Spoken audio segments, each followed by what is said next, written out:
And hello, my darling Dios, Madam Tilly, and here with my friends. On the left there, we have Ty Donis. I have my mead. I have my rum. In case I need it. And Lifeline mead. in the middle there with the four arms and two mouths, we have Punky the Alien.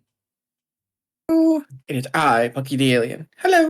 And then Miss Mara Carr, if that's your real name. Hi. Welcome in, darling. Who knows? We can't give her too much hell about that because she wasn't playing a Dark Angel with us last night. Oh, I did one round as a Dark Angel. Oh, I noticed. I judged you fiercely. He was so quiet in that match. It was like, I feel filthy. Every time I would shoot like an alien behind you, like, see, you can trust me, brother. Oh, man. Anywho, so welcome to the final news episode of 2024. And it's been a good, at least a full month, maybe 6 weeks we did a news one, just because it was just all Ubisoft for like the last month, A lot of Ubisoft fuckery. yeah, like I literally had to break it up. Mm. I'm just waiting for that ship to burn now. Yeah.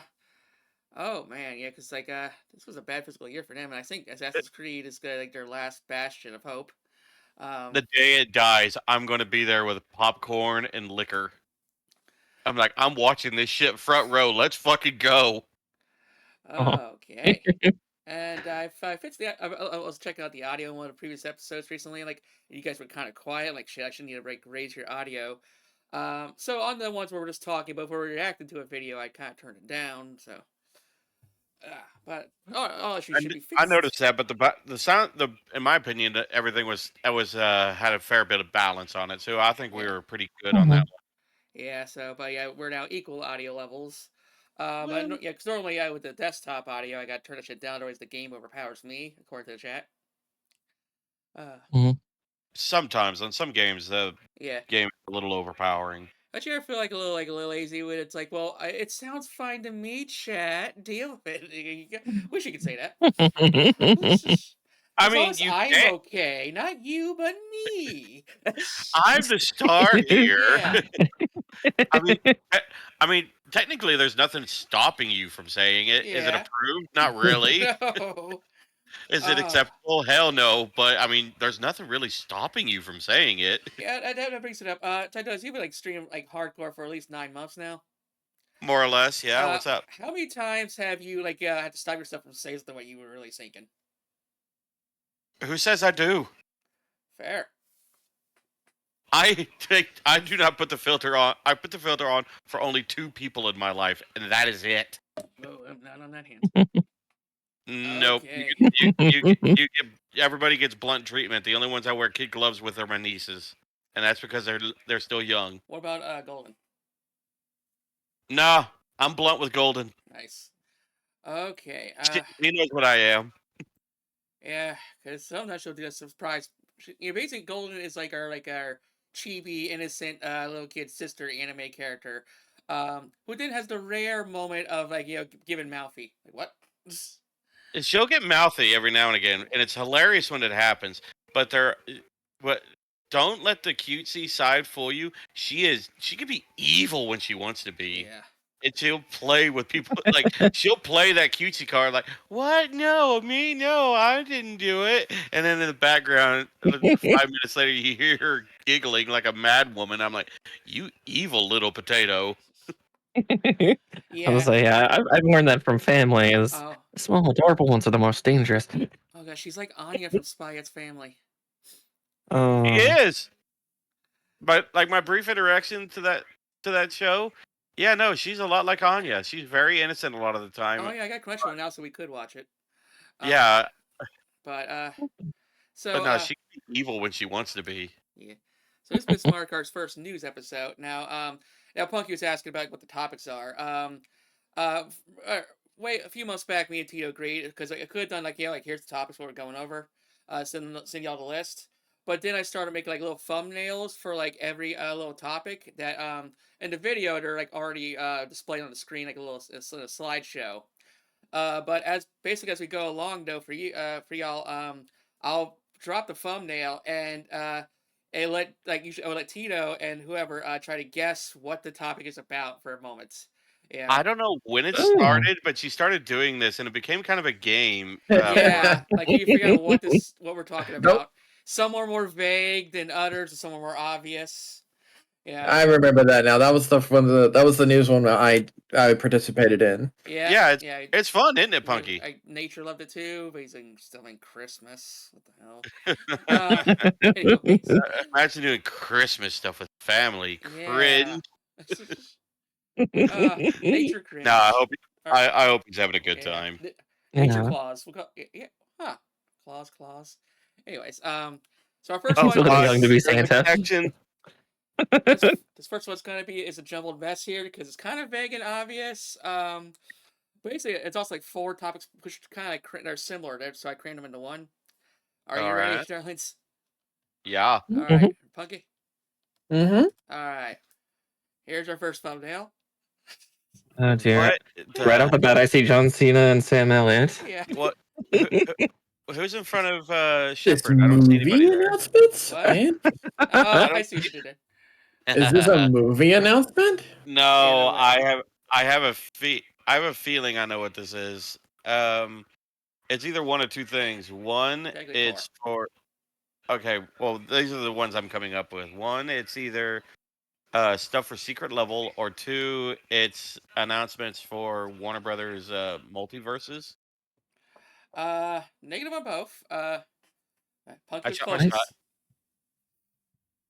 See, my first thought would be like celebrity voice actors replacing long-standing old ones. Kind of close on that, right? Let me know when you Not fair. Okay, like I said, so this is 4 topics technically in one. We're gonna get a lot more video game movies and shows apparently. Starting from the right there, we're getting an Outlast movie. Okay. And then Sansa, the chick from Game of Thrones, is gonna be playing Lara Croft in a Tomb Raider Amazon show. Oh right, yeah, I've seen some of the animation for that already. Yeah. It's I think the same team that does Vox Machina, so or at least some very similar in like the art style. But then we have John Cena is gonna be playing Shepard in a Mass Effect movie. Really? He interesting. They couldn't bring Jennifer Hale or Mark Meer back. I guess Mark will probably still appear and probably like voice all the Vorcha or something. I thought Jennifer Hale was the canon Shepard. She's canon Fem Shep, and then Mark Meer's the male Shep. Okay, and then so it might be a confusing one, but they're doing an Oregon Trail movie. Okay, okay. Well, then Sam Elliott is a great choice. Yeah, no, Sam Elliott's a great choice if that is legit. Oregon Trail movie. I mean, he's one of the. I loved him in as Carter Slade in Ghost Rider, and I mean, I've seen some of his other works as well, and I mean, he does have that Southern accent, the drawl and it's natural, and he's got that real deep voice that when he speaks, you kind of listen to him because it's kind of like he's kind of putting that role of the old man where the profession where people die young. Yeah. Oh, exactly. Yeah, he's always kind of had that air. Like even when he used to do oh god, what commercial was that for? I think it was for like a steak company commercial. Beef, it's what's for dinner. That's Sam as well. I did not know that, honestly. Yeah, that's Sam Elliott doing the voice for it. That is great. Cowgirl slug. Oh man, yeah, and we all know there's gonna be a dysentery scene. Oh, there has to be a dysentery scene. Something has to get lost in the river. Somebody has to throw away like 3 crates of food. Yeah. Yep. I'm just getting flashbacks to like going to the library when I was a little kid and playing Oregon Trail now. Gonna have like a fucking sideways shot at the wagon, Yeah. Don't remind me. That was like the hard game that we had when we were younger. Mm-hmm. Let's see. So good though. Which of these 4 films are you guys most excited for? Considering I have a Mass Effect tattoo on one of my shoulders, Mass Effect. Okay. The Oregon Trail would be a close second. Yeah. I'd have to put a lot in with Oregon Trail. If it was FemShep, it would have been all over Mass Effect. Right. But I guess that's Lara Croft. Yeah, it's kind of a shame that it's not FemShep. That it's We have like male John Shepard. Yeah, we have like a billion male protagonist movies. It's not a. Yeah, give us more lesbians in space. Yeah. It's like Outlast probably is very generic as a horror. Oh, that's from Outlast? Yeah. Yeah, it's Outlast. Oh, dear gods. Yeah, that'll be interesting to see. It'll probably be a little oversaturated just because we've already had so many zombie shows at this point that it might not make that big of a splash, unfortunately. Not that it feels like it's like 5 years too late. A little bit. Yeah, like that was the problem with the Slender Man movie. It was like 5 years too late. Yeah, it really was. Oh man. Well, it also had that stigma of that court case tied to it as well. That too. Oh, there was a court case a long time ago. I forget how many years ago, but there was 2 girls who tried to. Yeah, I actually reported on this on a previous news podcast. Yeah, they tried to kill one of their classmates and offer her as a sacrifice to Slender Man. Luckily, the girl survived. Yeah, and full recovery and everything. The other girls got tried, and I can't remember if they were tried as adults because I think they were right at that age threshold. Yeah. But I think they ended up getting tried as adults. Yeah. Oh, did they? Yeah. Definitely need psychiatry. Some psychological yeah. Yeah. Yeah. Anyone who thinks you can sacrifice someone to some fictional deity, you need some help. Yeah, no, like. Fictional or like, supposedly real. Yeah. Then we have a creepypasta. Yeah, it's like, don't sacrifice people to creepypastas. Don't do it to gods. Like, don't do it.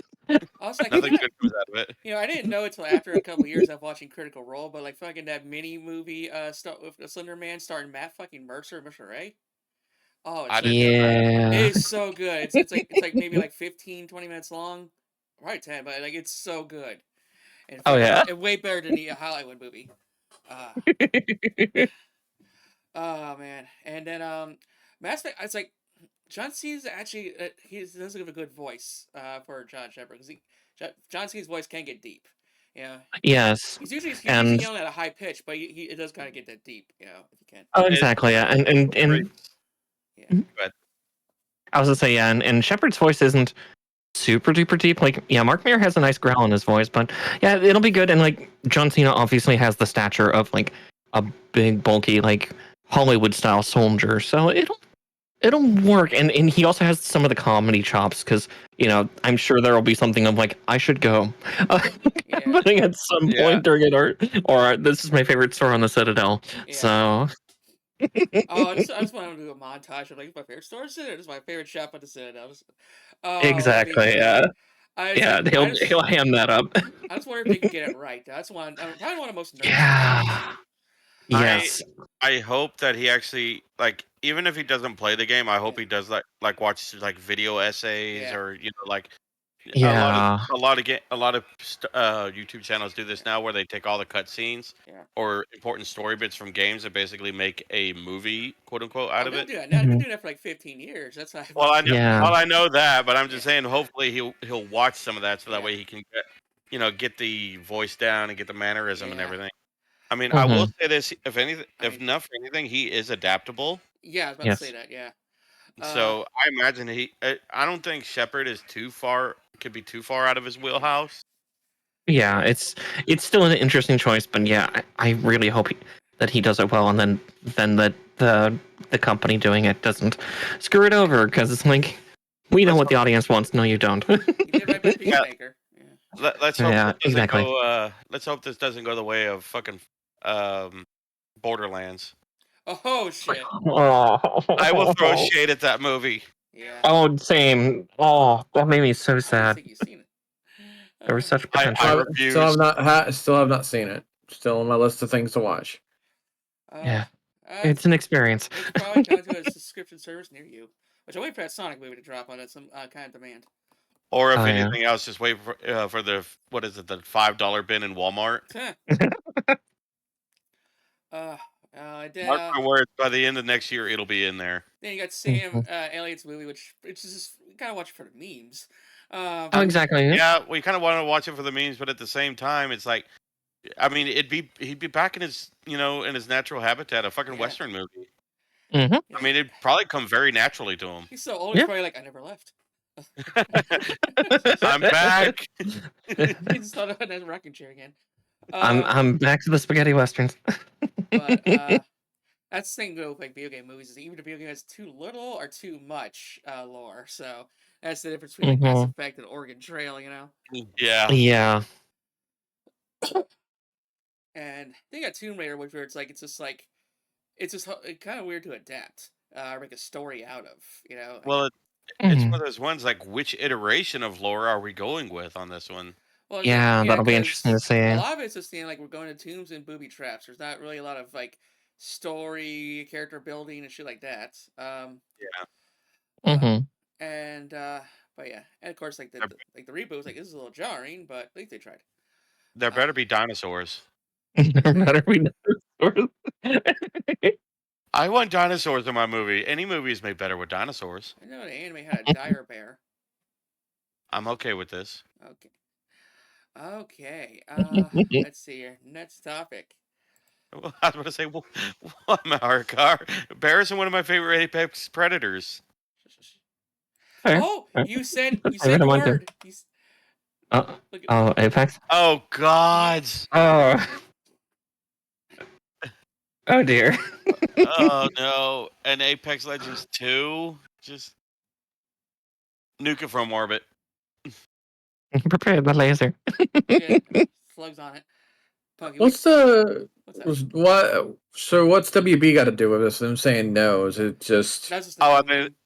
that's just a Oh. no meme. Yeah. Okay. No. This is- Just no. okay. So can you decide what's going on here? Yeah, Apex Legends 2, a sequel to Apex Legends. When I imagine they're gonna do the Overwatch treatment is kill the original IP, move everybody's accounts over, all the cosmetics and shit you've unlocked, and all your I don't know if your stats will carry over, but everything should carry over to the new version. And I imagine that this one's gonna have a battle pass system like Overwatch did. All I know right, how I feel about that. you are completely wrong. Oh, okay. Yes. So Right. Apex wants to make a sequel, and EA's literally told them Apex doesn't deserve it. I don't. Does it not pull in the money or? I'm guessing so.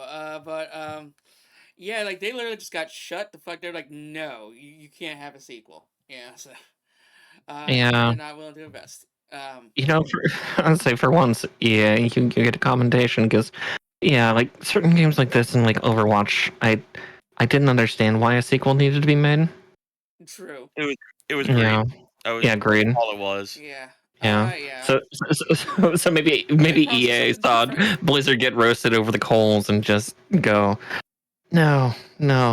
For once, having a sense of self-preservation. Well, with the 6v, they making it the normal fight system 6v6 in Overwatch. It's basically like, then why do we need Overwatch 2 to be made? Well, they should Yeah. just call it Overwatch like 2.0 or Gen 2 or something, you know. I mean, Because when they're processing when they say like skill trees and fucking like story modes and a whole bunch of other shit, like a completely different experience, then sure. Yeah. But no, they should have called like Generation 2 or something like that instead. Like an Mhm. update on the engine and all that, I would have been okay with that. But like you said, with the customizable ultimate story, PVE mode and everything, none of that got delivered. Mhm. Yeah. It's even worse, more predatory with the battle pass system because now you can't just like loot boxes were bad, but at least you didn't have to. It was like every level you got a loot box, and it was not that hard to get a level. Yeah. Mhm. It was like even if you lost all your games, it would take like 6, 7 games to get a level, Yeah. and that's an afternoon. Mhm.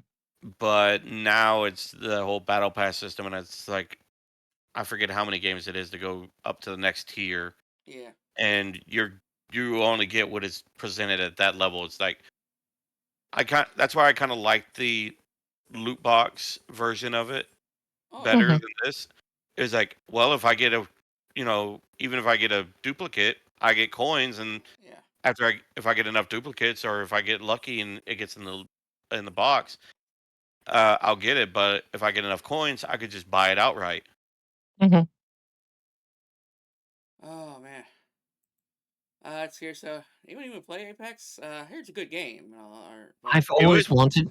I just need a team. I need oh, I need other people. it was okay. I see Stu tried to get me into it, but I just sucked at it. It's so bad. It was okay. Oh, I did what's her name, the healer one. I think the one with the space buns right up front. Yeah. okay.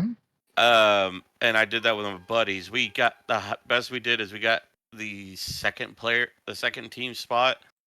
Oh, nice. But I mean, we had fun with it, but no, it was rough. Yeah, I Yeah. was gonna say, yeah, for me, I've always seen it as it's not exactly a game I'd win, but I would just like to have like other people to have fun with it, and like Well, again, in PvP games, I'm weird about not caring about winning. it's also one of those games when it's hard to have team cohesion whenever you're in a group of three of when the whole team is comprised of three different style of shitters. Oh, exactly. Yeah, but then chaos happens. Um. Chaos always happens when I group up with these guys. Oh, exactly. Yeah. Yeah, and like it was kind of like it plays out like Fortnite, where like it drops in this massive map, and then so I spent like 10 minutes to find the opponents, only to get killed in 10 seconds. Yep. Mhm. Or Yeah. what we do is like we'd land on top of people and just bully them and just punch them until they fell over. Mhm. Yeah, that way I kind of prefer to more of like an Overwatch, where it's a much smaller map. We can find you and kill you, and then get right back into the battle. Mhm. Uh, I mean, that's why. I mean, honestly, if you're wanting to play Overwatch, play Marvel Rivals. It's much better. is this true? Yes, Yes. Yes. it is a Yeah, lot pro- better. and there's a super thick squirrel girl. that's probably the thing I'll have to sling back into. I used to enjoy. There's a reason why I didn't get an Apex license because looter shooters was a dime a dozen, and they weren't. I never really. It just felt more like luck than skill played a bigger role. And Mhm. Yeah, then you boil down into what I want to be done, and like I don't want to spend half an hour to try to find the guy who's out in the void drinking up juice to keep himself upright. I'm I mean, going. luckily it has that whole Fortnite thing where they have the arena start slowly closing in. That's what I'm talking about. Yeah, doing just enough heals just to keep yourself alive out in the part of the void. Oh no, the the Oh, the is the wall insta kill? it's not instant kill. Like you have a small grace period, but no, you can't out heal the damage of that wall. Okay. Yeah. It wasn't the I've seen games like because like Stu used to play it a lot. And where like I said you get down, but you got like a moment where your teammate can revive you. Mhm. And like everyone basically is the wall is shrinking to like just a tiny fucking circle, you know. And but Mhm. then like Stu's team and everyone basically slugged each other, so they're down and need healing, and so they basically start trying to shove each other out into the wall as they're just crawling over or just pushing. Yep. Yeah, and that's a strategy. I mean, it Mhm. works. Yeah. Yeah. Oh man. Okay, but well, let's just say we can't quite praise EA anymore. Next I was gonna topic. say, yeah. Ta-da. Oh Can't praise no, them completely. Oh no. Two evil conglomerates together. I'm surprised you don't have an emote of that a slug. Yeah, I know. Like, oh, I don't have like an evil slug emo, but it's like she's evil by nature, I guess. Well, she's chaos. Yeah, chaos always triumphs over evil. Yeah, So your Mhm. evil slug is chaos. pretty much. Got Fair. it. I'm more calculating. Evil slug is very impulse, and there's nothing to think about it. Oh, Slug got is it. like lighting things on fire. Yeah. Let's see here. Is Disney looking to buy EA? That's what I'm having to think. 'Cause this is the bigger of the two Yeah. monsters on Yeah. that screen. With just three Uh, circles to dominate the planet. Yep. I could see why. Because EA is currently sitting on the Couture series. Oh. It would be a way to Oh. give him a nice fresh coat of paint. Probably clean up the the because it really does need it really needs a fresh coat of paint, and it is Disney's really wanting the franchise to be cohesive. One of two things will happen. They'll either shut down, which I severely doubt they'll shut down the MMO, or they'll bring it in line where it makes sure it's all the storyline makes more sense. Or they'll release a sequel and they'll really pull everything back in line and try to clean up everything. I'm hoping for the middle ground of that, where they say, all right, your MMO is an affront to the franchise that we hold majority of at this rate. We're going to fix it, and now we own you. You're really going to fix it. Because we want to bring in all these people who have all this disposable income into here. Yeah. Oh man. Or if you can visit Disneyland, you have a disposable income. Yeah. Or is EA begging Disney to let them keep the license? And EA is like, yes, beg harder. Yeah. No, something totally different. Disney is wanting to put a former EA CEO in charge. Oh no! Oh, When they buy when they buy it, right? Is that the goal? Not sure about the purchase, but I know basically, or I can see a purchase afterward because we got an EA guy in there. But yeah, he's got an EA guy's gonna be running things and Disney. Yeah. So. Well, Disney's dead. Yeah, it's like we thought they were like evil and draconian now. Like, holy shit. Wasn't it the EA guy who wanted to charge people for like online reloads on FPS games? I think so. Yeah. Yeah, I was like, oh well, we're just gonna charge you $1 to reload your clip. I'm like, you know how fast people would go through money up. Like I've known players that sounds like a monstrous exaggeration. No offense. It sounds like a monstrous exaggeration. No, there was last thing I knew. It was a legitimate story. There was I believe it was the EA, an executive wanted to charge a small amount for every time people would reload clips. I will ask like every other good journalist. I will need citations for your work. Give me just 1 second. I'm just saying it is real.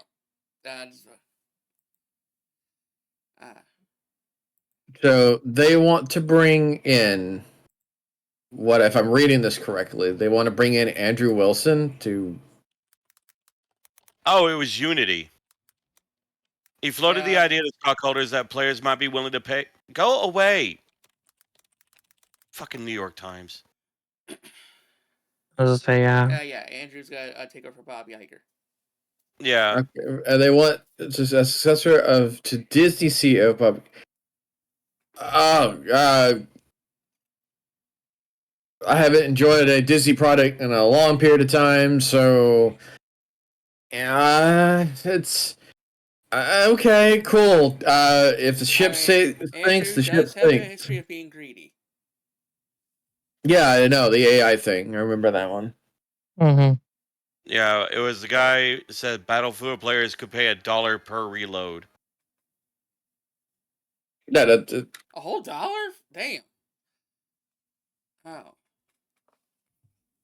Let's see. So it's just like knife fights.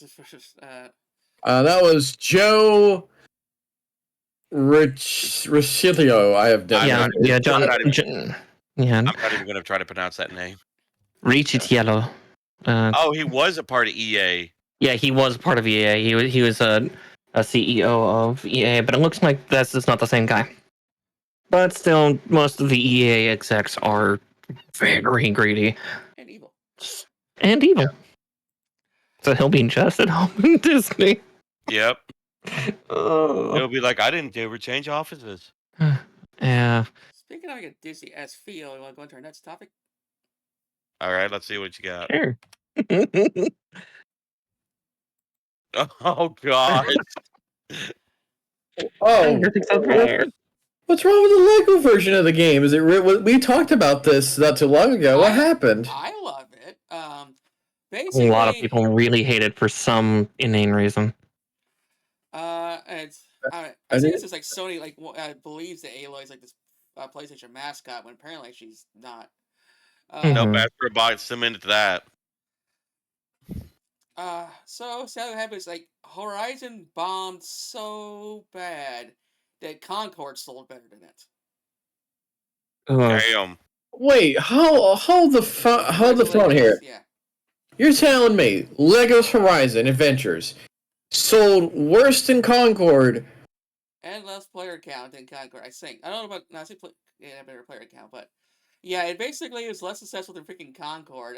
It's yeah, it didn't sell whatsoever. My my Well, I thinking mean, was it was probably because of Lego burnout. Also true, I think. Right.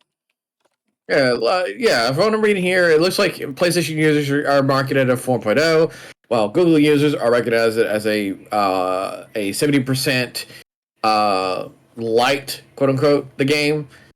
Uh, it's kind of surprising because I mean it's a Legofication of the Horizon thing. Yes, you have turned something very gritty into something more digestible for a different audience. Exactly. I think that's If probably you are the adult who got Horizon because you wanted to continue the storyline in a Lego format and are disappointed it has been Legofied, you have chosen a wrong path of what you need to do to ingest into your medium. No offense. Everybody likes Legos, and I'm also a Lego enjoyer myself. Heck, I have a collection of Lego still in my household, and I have a collection of Lego games on my Steam account. Thank you, Steam sales. And for some games that are not buyable anymore either. But I digress.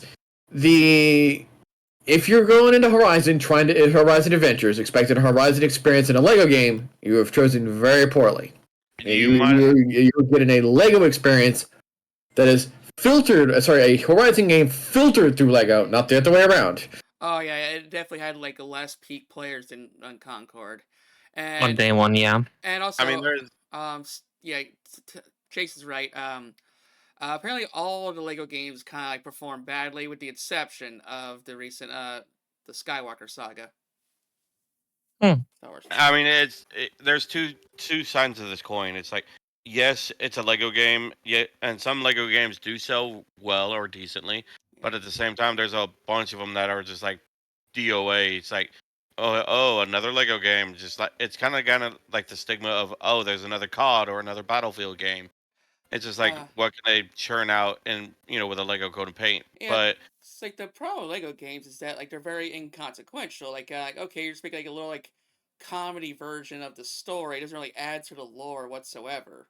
You know. So I think most gamers want something a little more deep. And I don't think little kids. I think Mhm. little kids are just gonna play the free shit. Yeah. and this is also kind of like baby's And first Roblox. game Yeah. where there's like not a whole lot of consequence to dying Yeah. and everything. Mhm. Yeah. It just I don't think Lego's really fit for like the video games scene. Where did Some it? games they could do well on, but I think it would be better if they would kind of stick with like kind of stuff in the same vein, kind of like comic books or some movies that are more kid friendly, instead of taking video games and adapting them to a Lego front. Well, let's see what it was. Let's think about. It came out in November, right? So let's think of everything it was competing with at the time. It is competing with franchises that have had long history of drawing in huge fan bases. Like the new Death Note game came out during that same month, surprisingly. Yeah. Ghostwire Tokyo came out that same month. Dying Light 2, Stay Human. Yeah. Was on the PS Plus November thingy. It is a absolute metric ton of. Here we go. Here's the releases. My apologies. I know these are the things that were available. Dang it! I was trying to find releases. I asked for a releases thing, but point is, it was competing against a lot of other games that will pull in people a lot more and a lot quicker at the time. I don't want PlayStation Plus. I want to know what games came out during November. Well, definitely when you look that up, that's definitely something where I kind of see both sides for this of like, yeah, it's executives trying to sell because it's like, oh, everybody loves Lego, right? And trying to again, this is appealed more towards not gamers, but like younger, like kids. And so yeah, the general gaming community getting super pissed at it.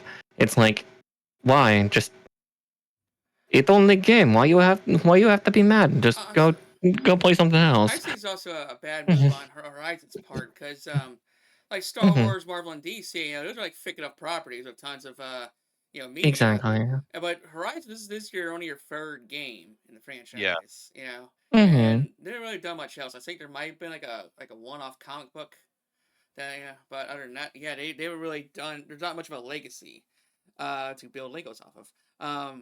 So And Yeah, that's where like it does make it a little Batman. harder. It's Yeah. one of the reasons why like Batman or Jurassic Park and the Marvel and everything, they can kind of piggyback off of their dedicated fan. yeah, Now, I'm not saying the Horizon universe doesn't have dedicated fans. That does. It's just Yeah. it's not a legacy title. yeah. Mhm. And And like I said, the bad thing is legacy titles, they can sell very well.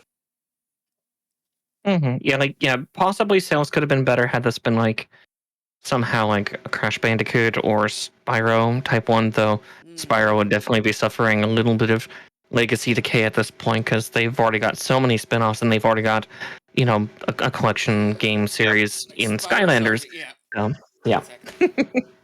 Yeah, from what I read here, they were competing against a absolute metric ton of giants. Even hmm you have Dead Rising remastered. You have another Harry Potter game. That's already. If you want to talk about the same pool, here's another little itty bitty Harry Potter game. It pulls another pile of kids away from it. But bam, Oh, a exactly. Yeah. Funko game. Mhm. Let's see. I'm specifically trying to look for a little games Things that a similar time. Yeah, it's kids can just jump into, like Gundam Breakers. You can just throw kids in it; they just shoot at each other. exactly. You got Goat Simulator Remastered. Oh God. Yeah. Apparently that got re-released. ADHD the game. Mario Luigi Brothers Ship. Oh yeah, that'll do it. Yeah, so Yep. basically this thing is suffering from the Battleborn effect. From anybody who remembers when Battleborn came out at the same time as Overwatch and died on the spot. Yeah, they try to swing against Titans and Yeah, obviously this they ain't Shadow of Colossus. You can't do that. yeah. Yeah, and I agree with the previous statement. There's not enough foundation for Horizons to have its little Yeah. Lego game and sit on its own. If it were released in December, it would have been just fine. It would have been a pile of games that people who love Lego games would have been. Oh, exactly. scooped up in a Just in heartbeat. time for Christmas. Yeah, and that would have been. They would have gotten the better sales on that. I've been saying many times too, because I'm like, oh, this year still has so many games that I've been wanting. But November and especially December, like it petered out. Like I don't see like maybe one thing in here I want this month. Yeah. Oh man, but yeah, like I said, Horizon just doesn't have enough. Because like with the other series, like, oh, I'm happy with my 25 Star Wars games. We can have a Lego one. Yeah.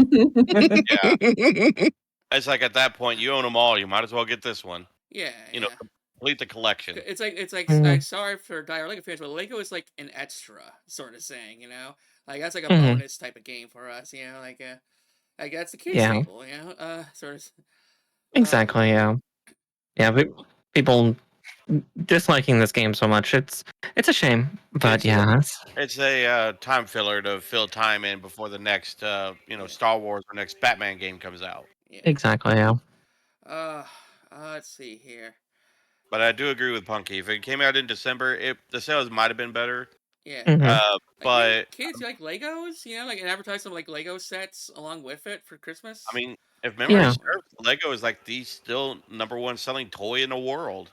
Yep, exactly. I know a guy who collects Legos as much as people collect Gunpla. Yeah. Oh yeah. Oh man. I'm a former Lego Christmas Village collector. I've had so many different types of plastic crack, and now I'm Gunpla again. The addiction is real, isn't it, Marikar? Oh yeah. I'm nearing 100 kits for Gunpla. Oh dear God, yeah.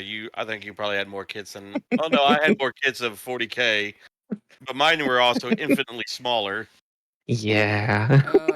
Let's see here. On to the next topic, which also has. I just received a gift. Oh, let's see. Interesting. When I look at that, Tito, is one of your favorite versions of Slug. Oh no.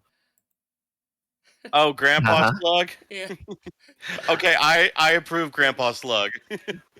Just you little bastards. I swear that's whenever they hit a certain age, just the beard instantly appears. It's a puff of fur. I'm guessing for this though. I'm guessing it's the rising love for No Man's Sky because, yeah, admittedly, when it launched, it was abysmal. But since then, they have done nothing but hit just the right things and make up for their initial shortcomings. And yeah, No Man's Sky, I've been hearing a lot more good stuff about even this year, a few years on now. So that's my guess. I can't remember what series it was. It was a series, and it was basically talking about games in the as a whole. Mm-hmm. It might have been an internet historian. I might be wrong on that one, but it was Mhm. basically when, like you said, when a game came out, it was abysmal. And the PR didn't do any. No, they did help no for it. favors. But in their defense, they also had their lead guy talk about it. He is obviously a little socially awkward. Yeah, He doesn't really know how to talk to people. He didn't have someone who is more comfortable in that field.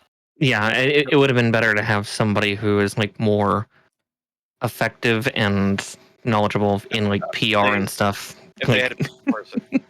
Pretty much, yeah, you absolutely need a PR person, especially if you find yourself as the socially awkward individual. If you're coming out with a game, talk to your friends and say, "Hey, does this sound right?" And literally read out exactly what you have in your head, or read out what you've written about your own game, and have them critique and come back to you. Don't ad lib. Just don't get your ad notes, lib. knock it out. Trust me, it'll be a wonderful thing. But this No Man's Sky. The my friends have been praising it left, right, and center as of more recently. We've been really glued back into it. They were having a blast. So it is definitely, the hard work is definitely paying off when it comes to No Man's Sky's amount of effort they've put into it. It's definitely a comeback story. Absolutely. My only gripe with it is I wish they would bring back the Mass Effect crossover event so I can get the Normandy ship again. It's like, give me SR2 Normandy, please. Or sorry, no, it's SR1. But still, give me Normandy. Oh man. But yeah, you're very on the money. Essentially, No Man's Sky celebrating that we finally hit, like, I think mostly positive reviews on Steam. Yeah. Yeah, which is a huge thing to overcome because like when it first launched, that was review bombed into the ground. So no, good on them. Congrats. I've only seen 2 games come back from that, from a mostly negative to a mostly positive. It's this and Helldivers. Yes. And both deserve it because Arrowhead and then the team behind No Man's Sky here, they care about their people.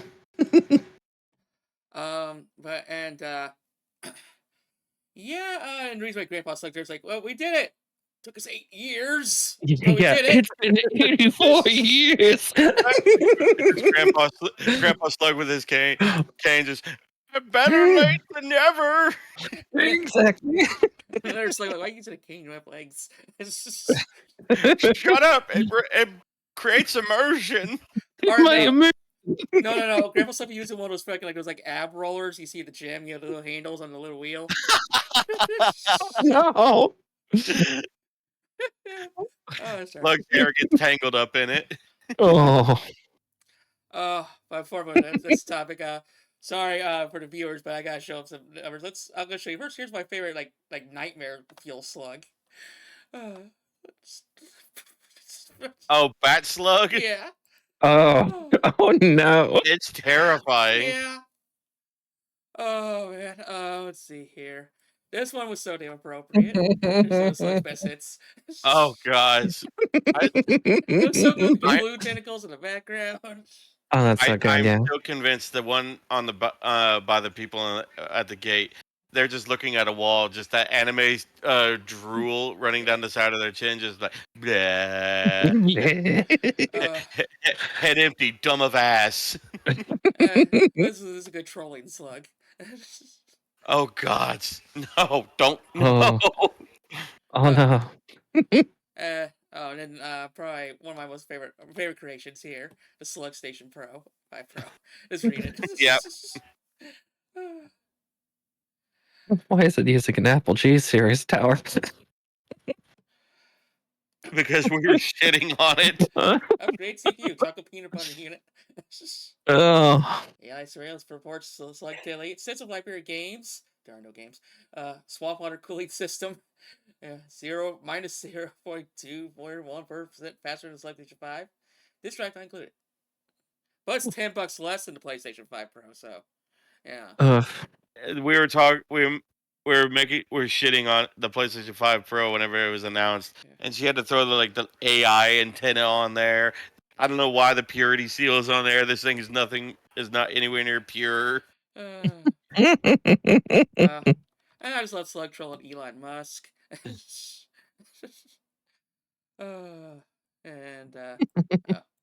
Slug Sona.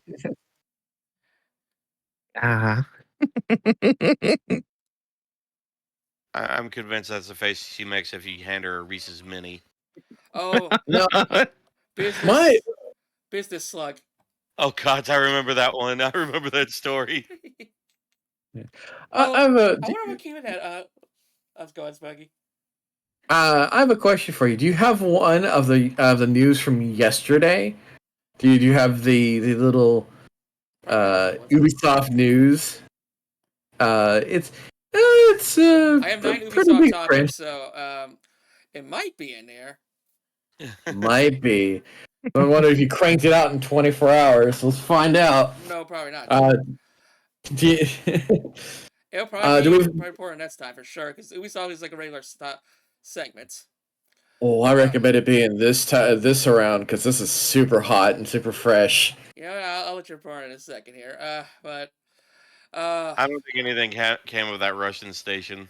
Yeah. For those you don't know, but basically, Putin wanted to get into the video game wars, and so he ordered his devs to create a whole new system in just 2 months. An impossible task. Yeah. Yeah. And this is once the slugs just trolling Henry Cavill. Trying to take his medallion. Yeah. Give me the coin, Watcher. Okay, back to alright. Alright, well that's what's gonna be at Ubisoft. So I'll let Bucky take it away. Oh. So you'll have to probably make one little thing for later then. Ubisoft has decided to sit down and say, hey, we tried an NFT game. Let's try to do that again. But let's be a big franchise guy. Let's do Rain Man. Rain Man. Oh, okay. The game is called Captain Laserhawk. The GAME is a top-down shooter that quote-unquote lives on the blockchain and requires, I think, a Ninja Warrior ID. NFT Ninja Warrior ID. Yep. Okay, so I do have a similar topic.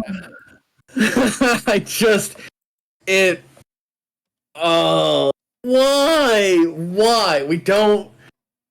One of his big things he was talking about on it was like, yeah, nobody's selling this part or this part or this part. Here it is. Yeah, I found the tweet, but it's Stefan Tilio. All 9 sales of Rabari are for the gun. The first of the NFTs offered by Ubisoft. No one has bought the pants. 100 hours of gameplay required to obtain. No one has bought the helmet. 600 hours of gameplay required. In fact, across both stores, no one is selling the helmets. I wonder why, man. I wonder why. I got a worse one for you. So let's circle back around to yours, but here's our first of 2 Ubisoft thumbnails, because there's so many stories I couldn't cram into one picture. Oh God. Oh God. So you can guess what's going on in there. Any part of it. Well, Prince of Persia is getting nixed. Yep. No. I'm trying. I remember the French was it strike. Yeah, they had a strike. Strike. Mm-hmm. Tilly's crying over champion tactics. What's that? Yes, it says something about $63,000. $1,000. Yeah.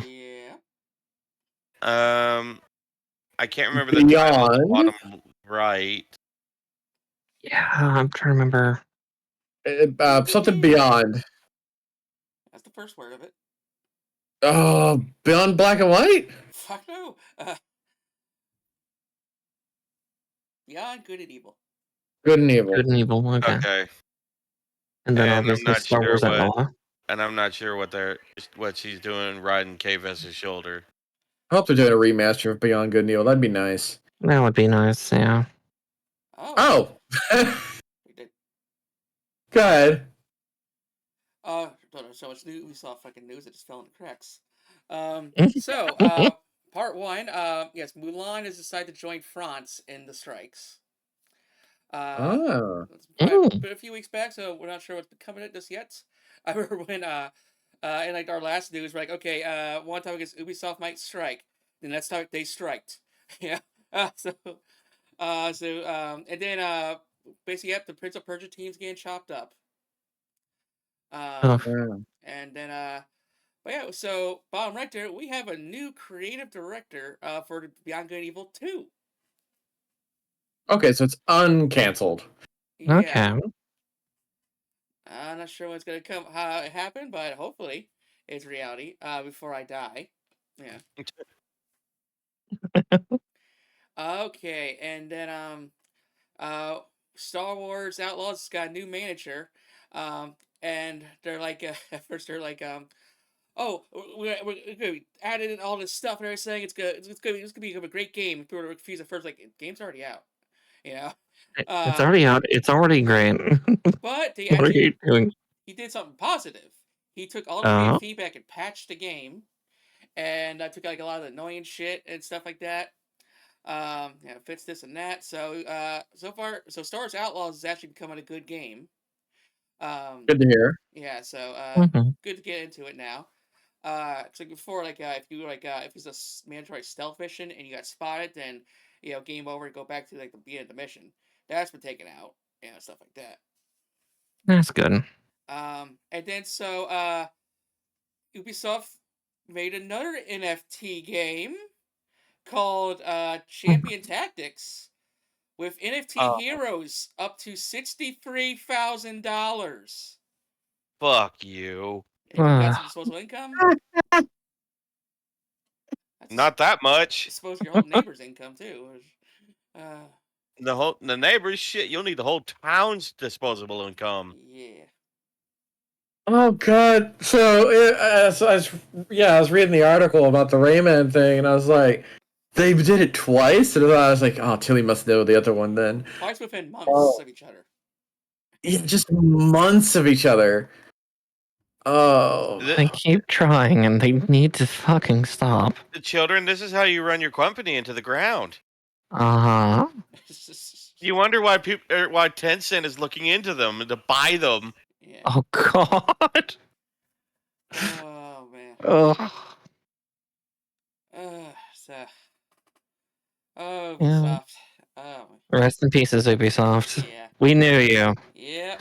You were definitely a something of all time. Yeah, you're a company in the vast sea. Yeah. It is a developer of 2024. Okay. Taking a break from the Ubisoft topics. We got to turn to a good man charge. Oh. Praise Lord Gaben. Praise Gaben. Praise Lord Gaben. Now, when I submitted my thumbnails to be approved, I had no complaints really at this time around for once. especially with the Nintendo stuff. Like, don't talk about that. Although they comment on this one, like, this makes him look like a cult leader. I'm like, he's not. He's not. He just has, beautiful, luscious hair. It's fine. He is a good bean. Yeah, Takes care of he is the himself. best person. It's just a shame he can't count to 3. Yeah.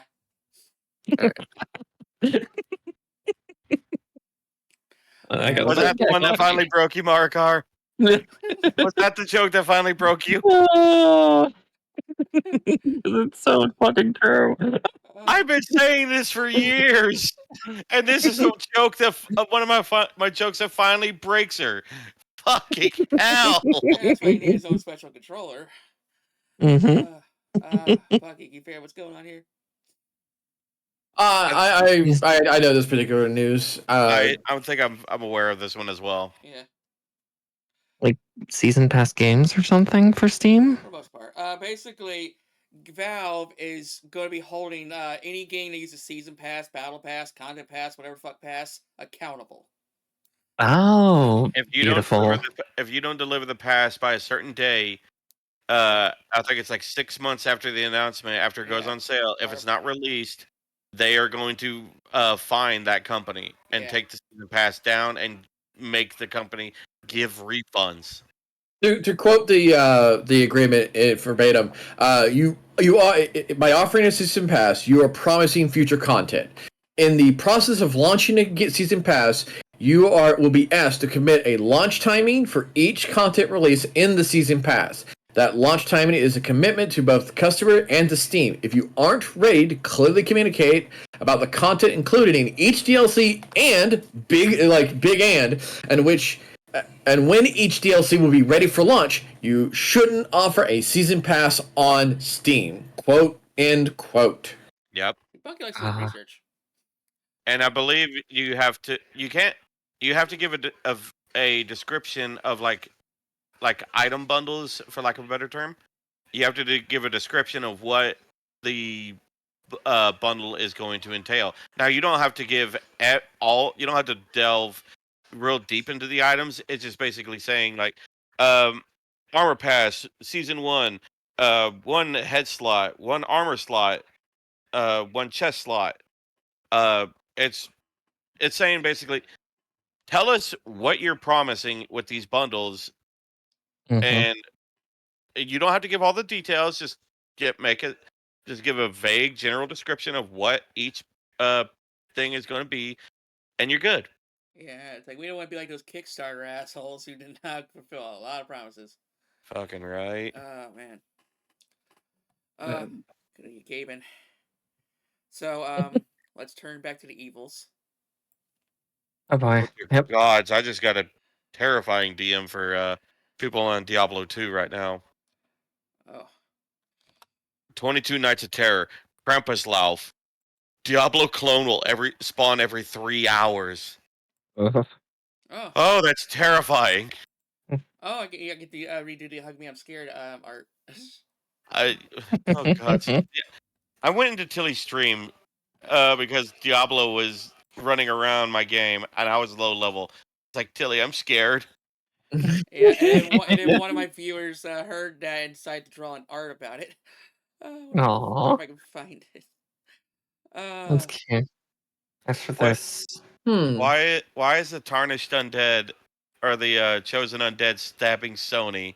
I was to say, it looks like Soulsborns are killing Sony. Because we've got the main character from also Ghost of Tsushima in the back, Bloodborne's main character. I don't recognize the one on the left. Had me a little confused on this one because the last time I checked, Elden Ring was gonna drop. There's gonna be a new Elden Ring game. Yes, that branchy one was confirmed. It wasn't like a DLC. This is weird. Basically Monster Hunter in the Elden Ring universe. But it looks like the chosen undead is stabbing the Sony logo. If I'm correct of who that is, it looks like the chosen undead. And then Rich Tilly, so that means that some executive's doing something to ruin other games. Oh yeah. funnel their baby. Moneybag Slug. So Sony wants to buy From Software. Oh, That's a big hurdle. What have they offered? Actually, I don't know, but I'm just thinking the scary idea. Exposure. They would be exposed to only a certain amount of countries. You know. Yeah. yeah, but with limited amount of countries, people would be able to buy the games from. From Software, don't do it. Don't do it. Let's see. Well- It's like they're investing $318 million to acquire over 12 million shares from Software parent company Kadokawa. So, Oh, it's 10%. because it's part of Kadokawa. Sony is wanting to buy all of Kadokawa. Yeah, so they basically got owned 10%, but make it the media's giant largest shareholder at the moment. But yeah, they're thinking of buying From Software outright. So Don't do it. Yeah, nothing good will come out of it. yeah. Yes, we just got Armored Core 6. I don't want it to die. Yeah, not From Software fan, but I wouldn't wish this on anybody. Yeah. Also, here's that particular art. Oh dear. I was not ready for Diablo to just show up randomly in my game. Yeah. It's like Jump Wouldn't have Title. It wouldn't have been as bad if it wasn't fucking hell mode. If it wasn't hell difficulty. Yeah. Like if it was normal or nightmare, fine, I can handle Diablo on that difficulty. Hell difficulty? No, not solo as a poison and bone necromancer. Alright, for next up, I got some good news and bad news. The bad news is we got more than one Sony story. Oh boy. The good news is we got more than one Gaben. Yay! Pretty Gaben. Oh, what? Okay, let's see piece together that one. He's talking about the Steam Deck. Yep. Or Sony games becoming viable on the Steam Deck, or crossplay stuff involving Sony and Nintendo, and it looks like Xbox is obviously left out because they don't have a portable unit. Right. Oh, you have me stumped on this one because don't get me wrong, I would love to see some Nintendo IPs in the Steam store or in PC in general. Mm-hmm. So, what has been brought to the table here? You got me stumped for once. Yeah, Completely and utterly stumped. So it's I'm actually stumped on fairly this one. simple, but look at the sets of the Switch, especially the Steam Deck. Sony wants to get back into the handheld market, and even Xbox wants to get into the handheld market because they're jealous. I mean, Yeah. Unless you allow me to play my game in another room, not a lot of people are gonna give a flying hoot about it. Yeah. I mean, I do know that the PS4 did have a crossover with the Vita where you could play, basically do a cross save.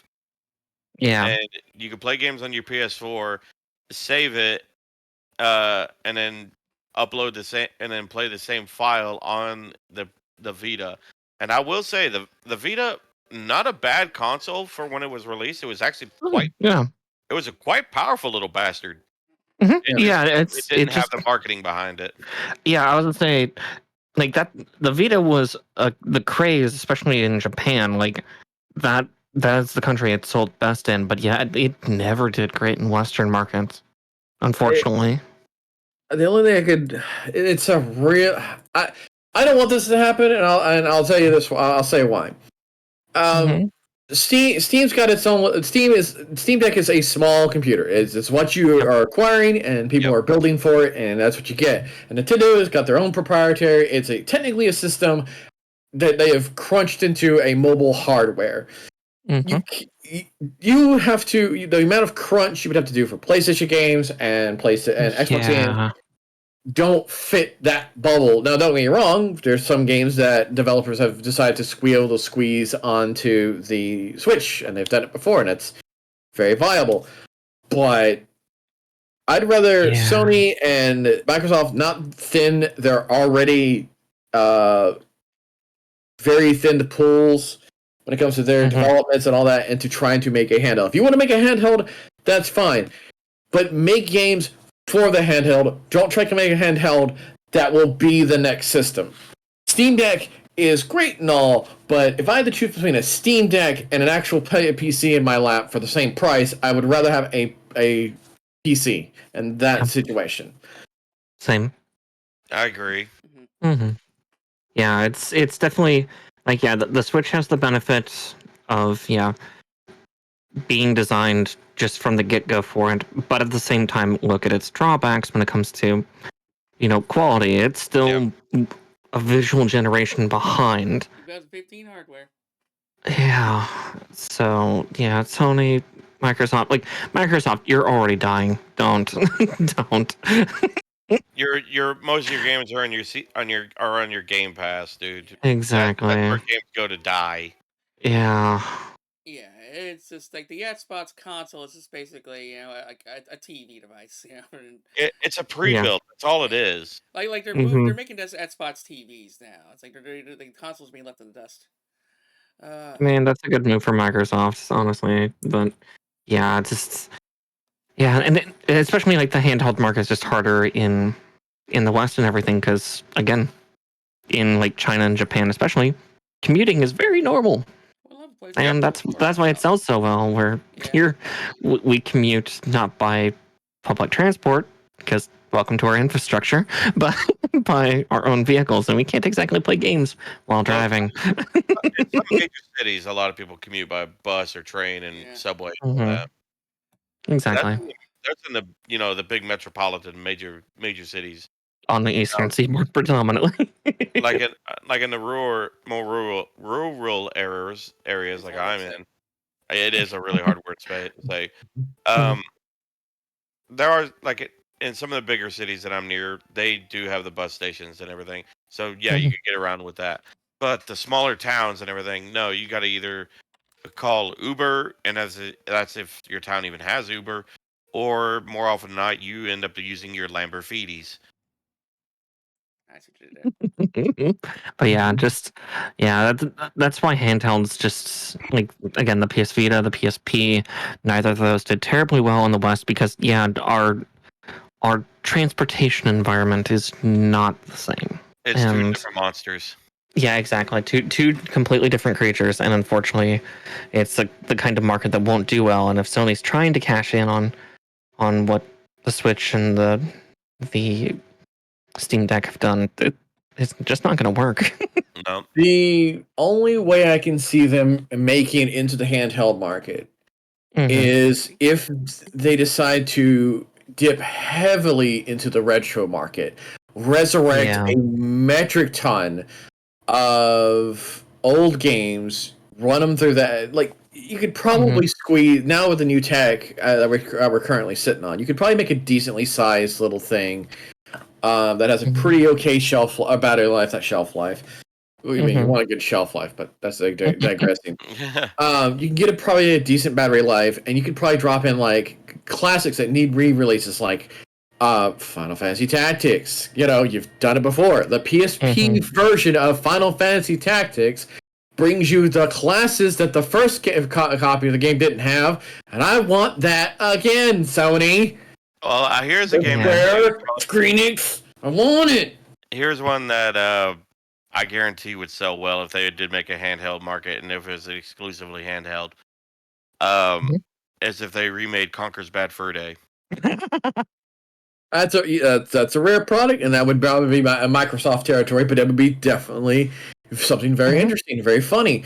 But their library is Microsoft's library was very third-party dependent.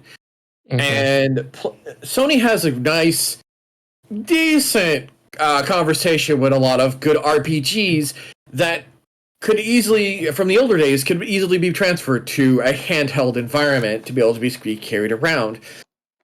that's the only way I can see them getting in is they decide to dig heavily into the retro market.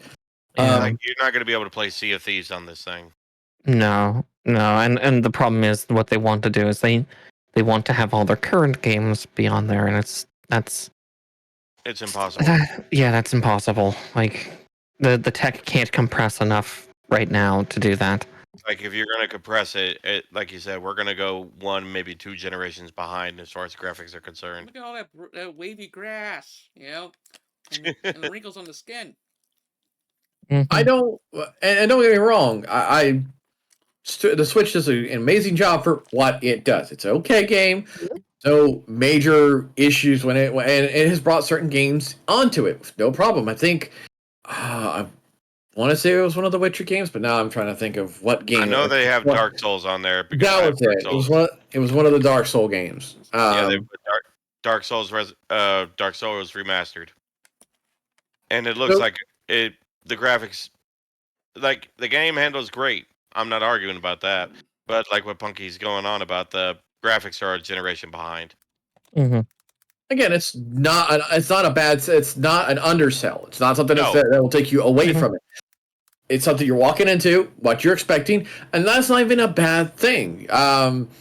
Shoot, look at Fortnite. Do you think that thing requires a huge overload of like a pile of good GPUs? You can run that on a potato.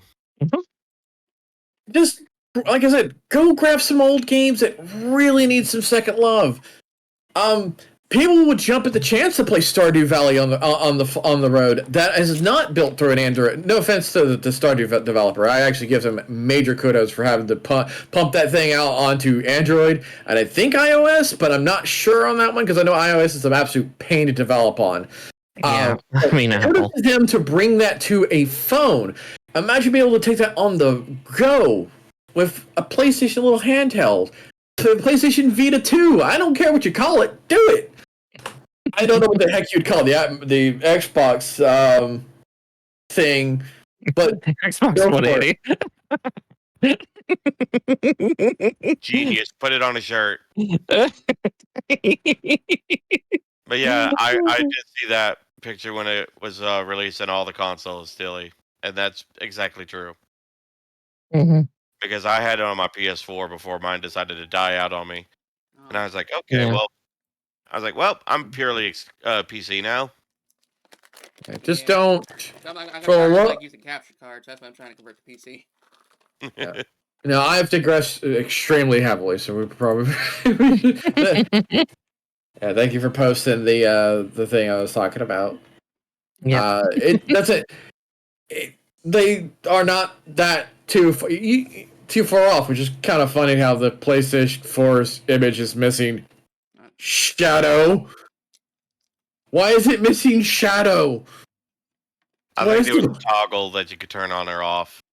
No, on systems. Systems, you are limited to what developers wanted you to see. So I'm kind of surprised that the shadows is for an indoor environment, from what it looks like, is missing from the PlayStation 4 image that you just showed. It is an indoor environment because I know exactly where that is. Here's a good indoor one. Mm-hmm. That's weird. Why is the shader so okay? Okay, I'll get lost in this rabbit hole if I keep going. Yeah. What else? You want some good news? Yeah, what's up? Here's some good news. They make a campaign for D&D.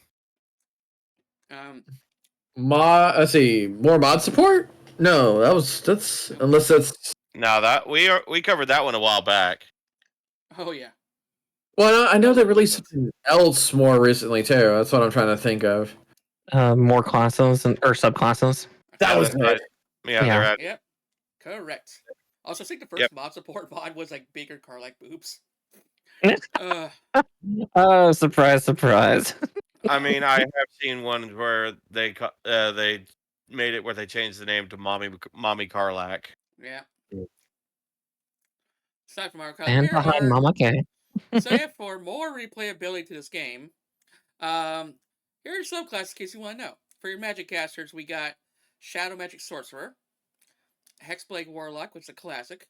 Oh, Blade Singing Wizard, big classic. Let's see here. The Death Domain Cleric, which I've always had an issue with, but I get it. It's a necromancer. It's just like because if you look at the build of Death Domain Cleric, it's just a necromancer with heavy plate mail.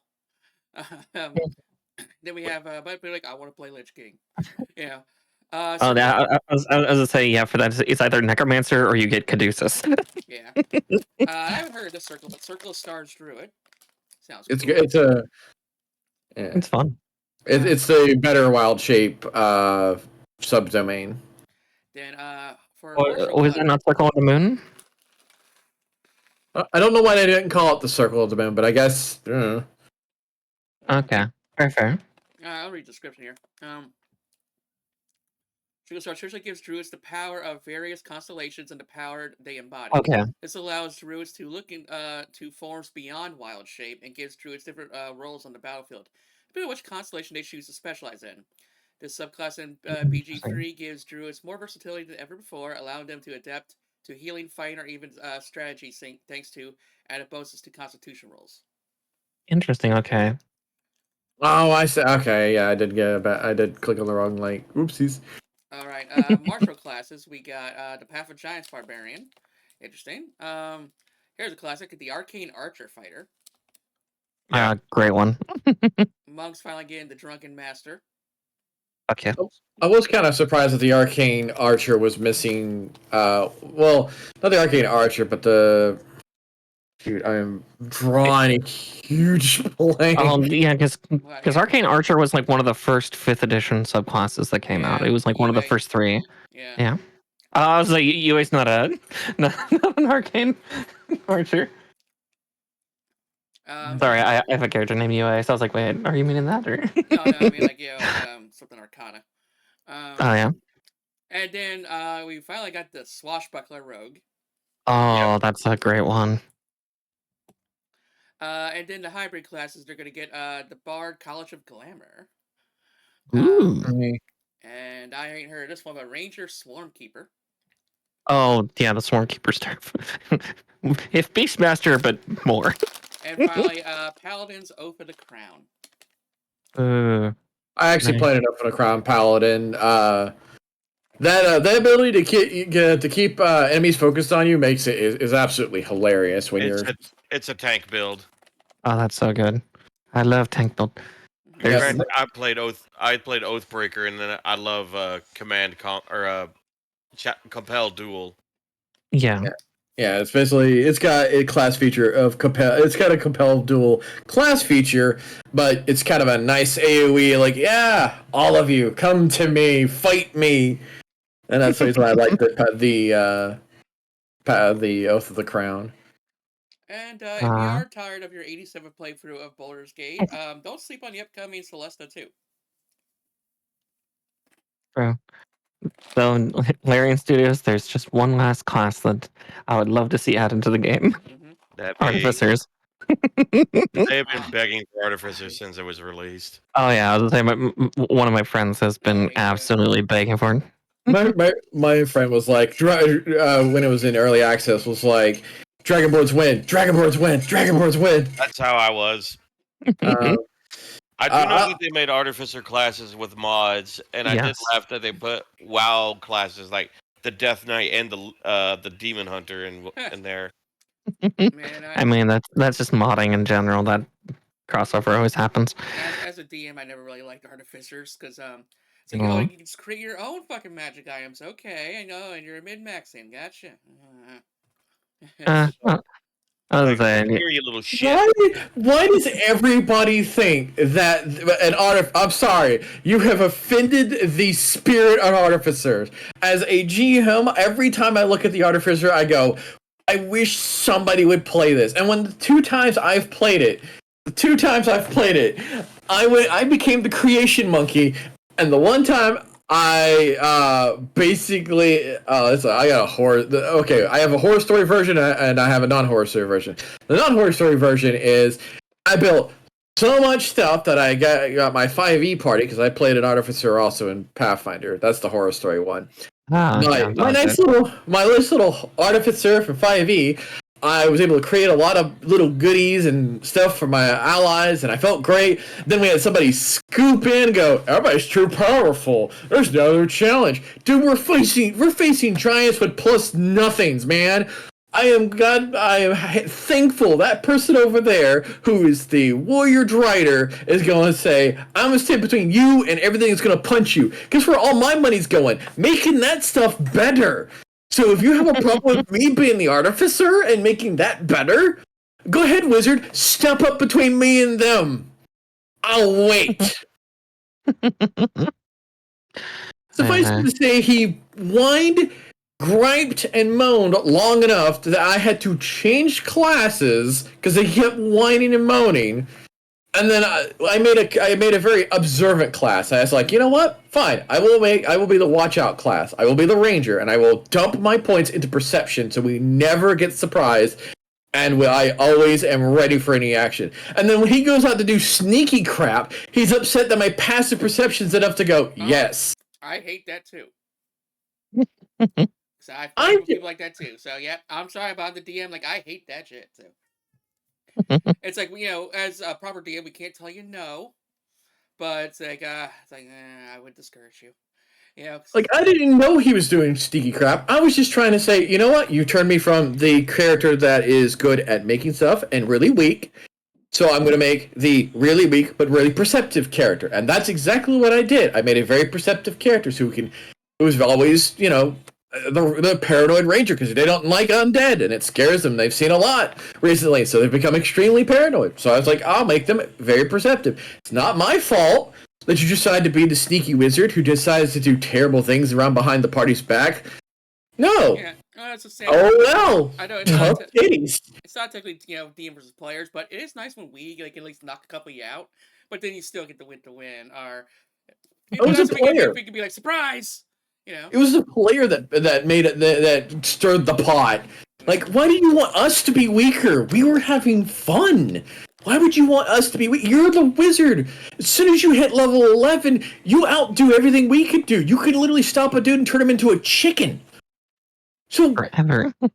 Why are you mad at me? The guy, the class doesn't even get. I only get like 5th level spell slots at best, and you're mad at me for making stuff?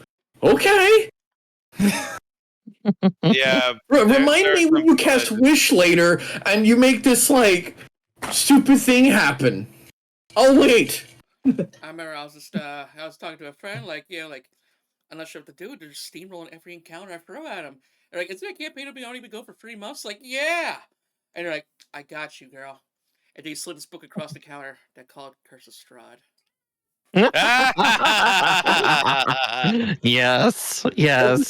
Curse of Strahd's a good equalizer because people who've been there know it's just people who've been there who knows it's just enough to humble most min maxers if you're paying attention, especially if they haven't been there.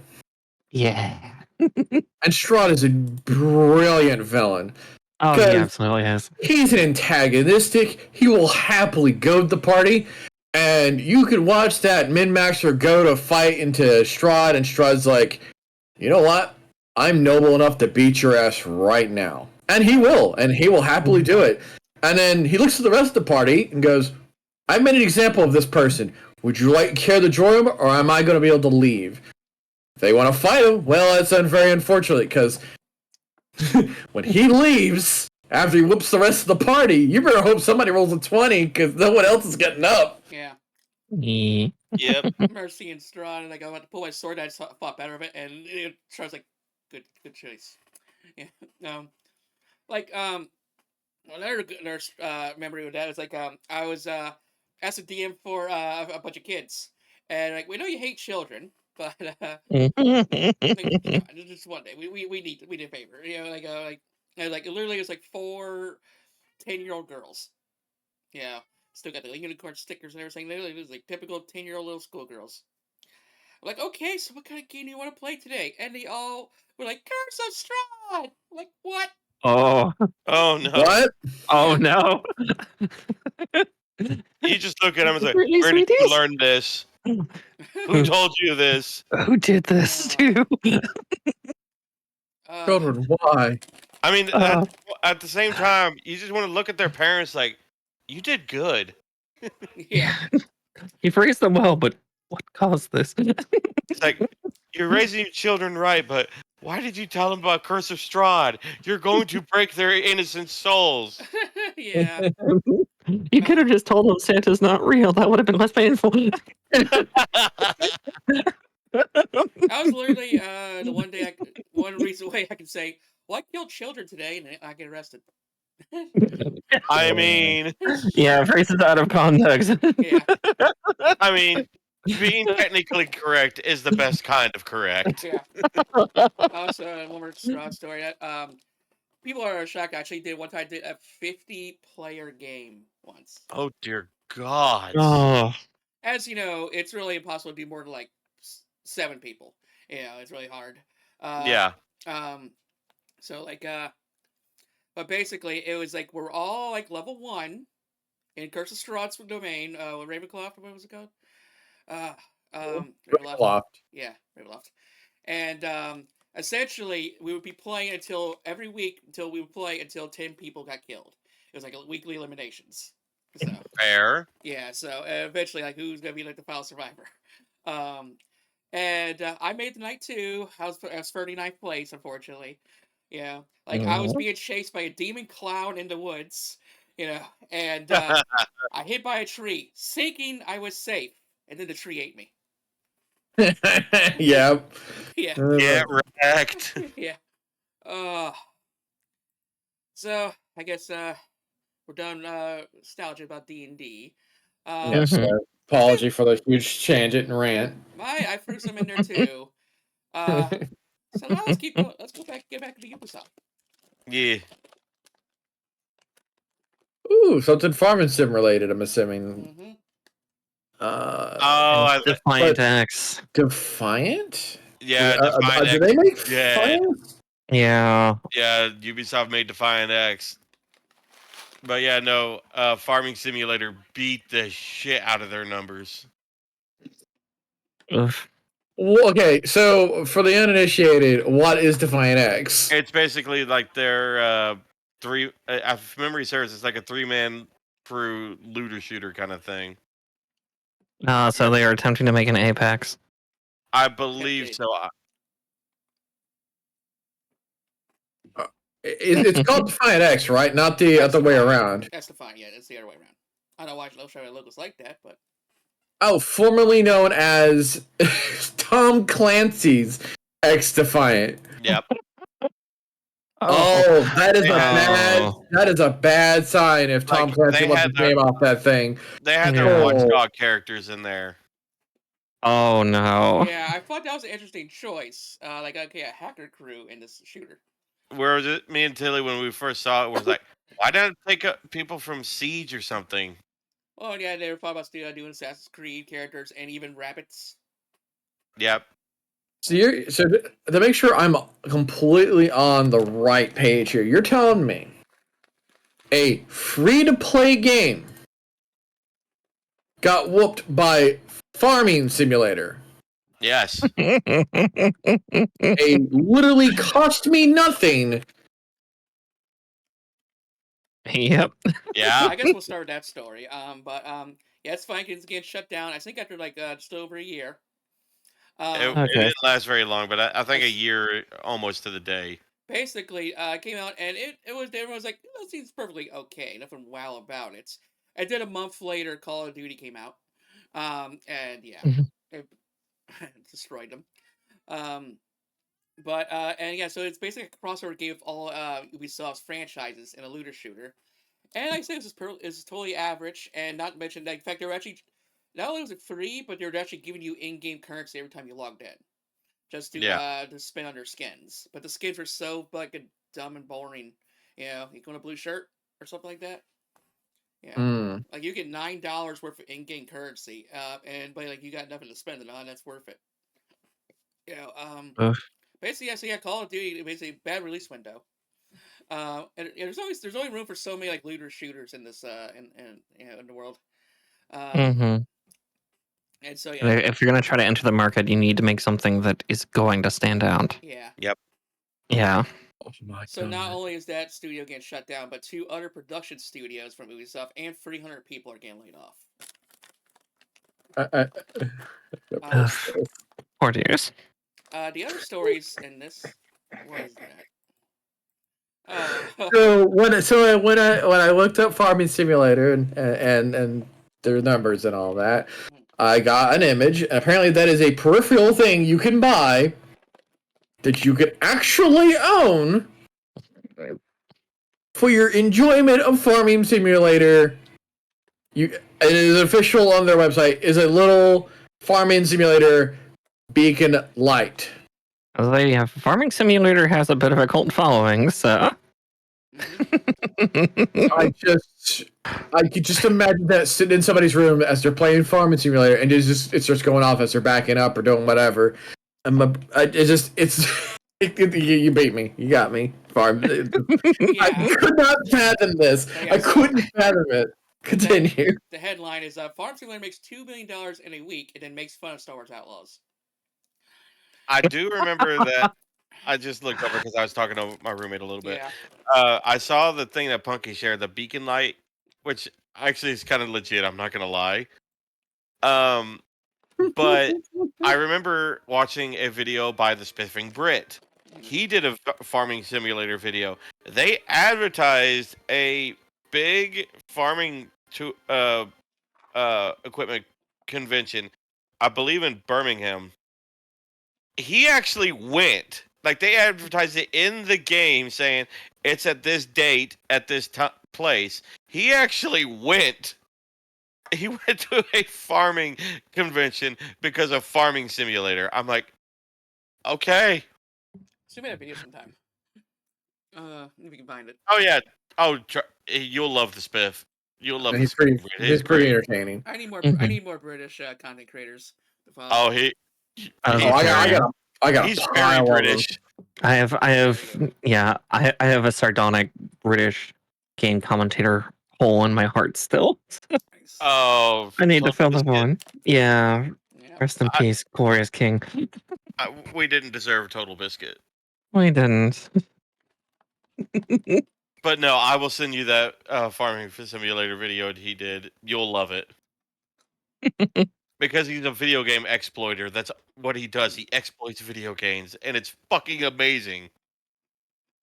Yeah, he takes things that people find and makes them extremely entertaining. Nice. My only critique about him is I wish his citation was a little more verbal about it, but that's my only critique about him. I mean, that's fair. Next time I can see on the right there, it's hinted at basically Ubisoft is hiring a people manager to stop hostile takeovers. Huh. What? What? Can you read that once more, please? Yes, please. They're hiring a person to quell hostile takeovers. It's bad that's getting that far. You know, send someone in. The people are rising up. Hostage negotiator? That's not going to work. The staff is rising up. Send someone in. Send them in. You know, send in the assassinorum. I'm sorry. As soon as you become public and you have stocks and everything, you run the risk of having a hostile takeover to happen at any given moment. Exactly. And that is one of the risks. Yeah. And remember, Ubisoft, you're in France. It's been 50 years since the last guillotining. Don't think somebody will get it out again. I think they're against the law now. Yeah, they are, but this company's giving us something to talk about every other day, so we can't be too surprised. Yeah. Fair. But no, that's the risk you run being a publicly shared company. Okay. You fuck around enough, you're gonna find You'll out. find out. You're gonna lose your job, and somebody else is gonna say you don't work here no more. But I own the company. Not anymore. You don't. Nope. Oh, yeah, Viva la revolution. Ubisoft companies that keeps putting out Game of the Year editions, even though like you didn't win Game of the Year, you weren't even nominated. I know, fucking right. Like what was their last Game of the Year that they released? Last Ubisoft Game of the Year.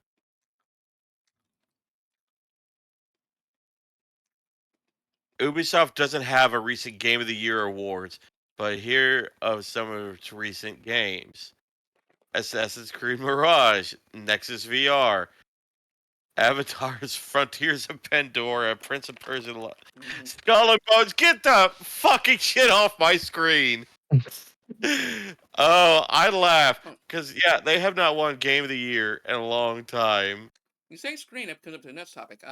Wait, I didn't know how to put on. Didn't know what to do for a thumbnail, but there's another Ubisoft topic here. okay. Ubisoft now go through 2 lawsuits with people who, because Ubisoft forgot to put the fine print screen that says games are just rentals. Yes, I saw this. So basically, like a couple guys like they're like, wait, where's my game at? You know. But basically, I think just due to like I don't know, a bad patch or something, but essentially there was no fine print screen at all. Even though we don't read it, it still has to be there. Yep. So yeah, now they're in lawsuits over that. Yep. It's legalese. It has to be there. Yeah. So just to recap on Ubisoft within the last month, we have countries striking them. They chopped up the Prince of Persia team, and they shut down its Defiant. Production studios laid off over 300 people. They got a new creative director for Outlaws, new creative director for Beyond Two Good and Evil. They tried multiple fucking NFT games for thousands of dollar characters. And let's see here. There's the freaking fine print lawsuits. They're getting dunked on by Farm Simulator, and they're now trying to quell hostile takeovers. I'm reminded of the quote from Jurassic Park. Just because your scientists think could do something doesn't mean that they should. Mm-hmm. It's like they're trying to get to February that Tencent buyout in Assassin's Creed. I think by the time they arrive, the ship's like all rickety and like SAF sunk and stuff. Like we'll get there, but it's gonna look like shit when we get there. Yeah. If they survive, if they don't just get completely scrapped. Yeah, it really seems like they're trying to self-conflagrate. Like part of me is thinking like they're going to try to sell their IPs just to keep their ship afloat. And I'm just like, they got pushed. They got pushed back to at least March. So like, yep, March 10th, I think, is the last date I heard. As far as they can legally push it back too. So it's like, okay, they got that, and I think that's why I voted for too. Well, no, I was talking about Game of the Year. But I bet you there could be a GOTO version of that. Yeah, I thought you said just Game Award. I was like, I thought they won something kind of nice. Game of the Year edition. Yeah, because we're making fun of how they will release a game saying it's Game of the Year, and it's like, and we're just like, you haven't won Game of the Year in a long time. Some people do that, but at least they're in that top 5, 6 that were nominated. At least that's okay. But they're not even nominated. No. See, BioWare, Valve. So, yeah, it's like I say like 100 days until possible buyout, but that's 100 days. Ubisoft, you think you can survive 100 days? That's a little over 3 months. Can you live it? At Not this sure rate, I got the number wrong too, but I'm giving you a little extra rope. At this moment, my guess is they're going to be dead before March hits. Yeah. So, the last time that Ubisoft won a Game of the Year award was 2006. For Tom Clancy's Ghost Recon Advanced Warfighter. It's been almost 10 years. 20. 20. Or 20. Almost 2 decades. I was in high school still. I was a sophomore. I just got out of high school. Yeah, I was a junior. I keep on forgetting Tilly's just a little bit older than I am. Yeah, I graduated 05. And 07 for me. 06 here. Nice. Punky. Mm-hmm. What year did you graduate, or are you still in high school? I will refrain from answering. Thank you very much. Is Punky the baby out of the group? Possibly. I don't know. It could be like 34 for all I know. But Wow, I I saw mean, at least I feel a little younger from hearing that. I saw a good question. Like those red pill blue pill questions you see on Twitter.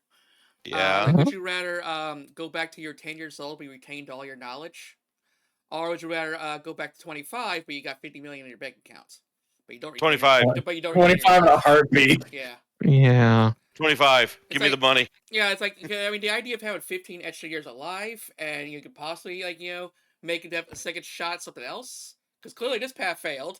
You know, I'll study for this job instead. But yeah, 50 million is like I can live a much cozier life. You can retire on that, sit on it, Yeah. and you can do good works with it. Yeah. You can. I could sit here and just work on video game development instead of I'll buy everything in Ubisoft. between. Eh, I'll buy Ubisoft. Okay, you now own Ubisoft, Mr. Jace. What are you going to do with it? Let's burn this motherfucker to the ground before any more abominations happen. okay. I guess we're done whipping Ubisoft for 2024. Let's see if we'll get this far next year, Ubisoft. Can you make it to Well, 2026?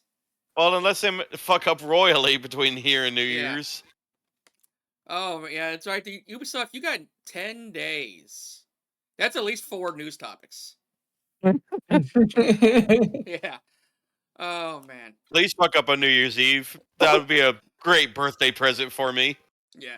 In fact, we should probably play 5, high or low. Yeah. Over under 5. By New Year's, over under 5. What do you say? Okay. I'd say 5. They've been fucking up enough. All right. Next topic. Chase, what's another topic we keep constantly have to talk about? Oh, do not tell me Suicide Squad. You guessed it. Oh, fuck! But it's good news. Oh, it's dead. Oh, yeah! They're killing it! Yep. Didn't they release like a DLC not too long ago? Yep. They're like, we just wanted to make it to our season 4 pass or whatever content you call it, and then we're done because they already developed 4 seasons. Now, had the game been successful, they probably would have gone like on the 20 for all we know. But Yeah. they already pre-developed 4 seasons, so that's why they kept dragging on, even though the game was costing them like upwards of $100 million a month.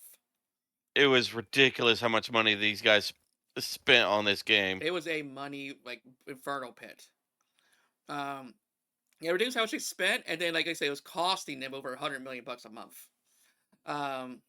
So. But yeah, so it's finally being killed off. Deathstroke was the last DLC character. And Sega said it even peaked the player count either. Like I think the Joker was like the highest player peak.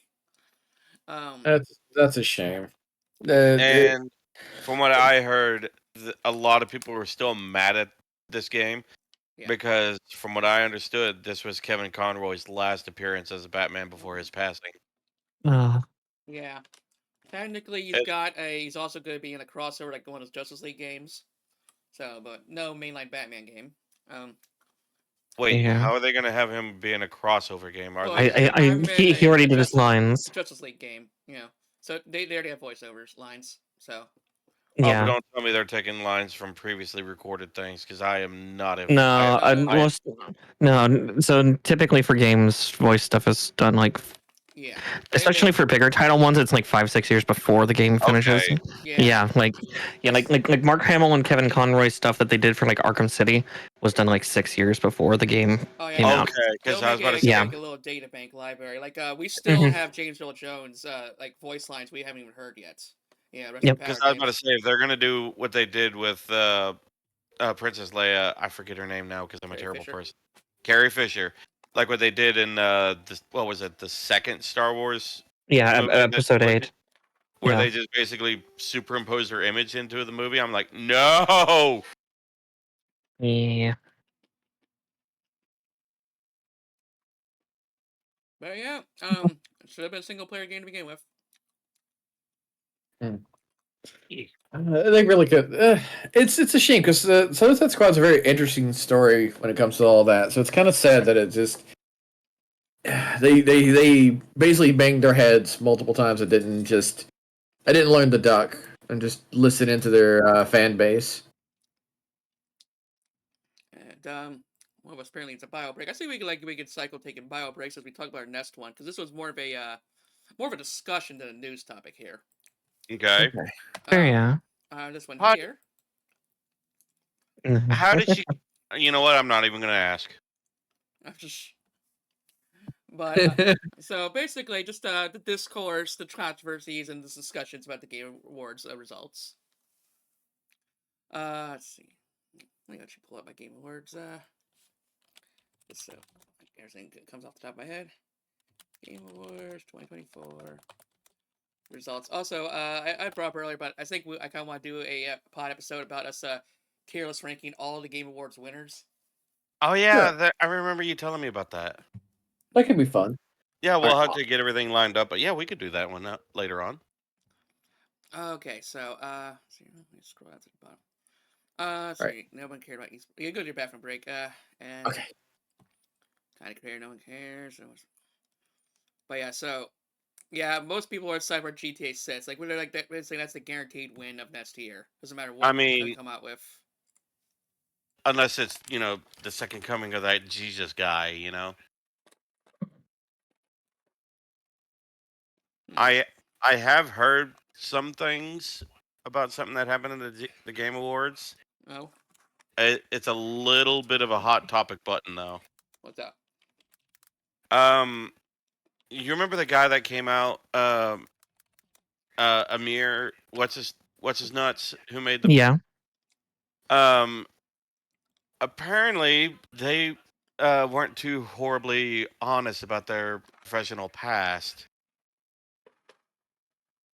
They have been a director at Tencent for quite some time. Mm. And it was basically like the head of IP acquisition.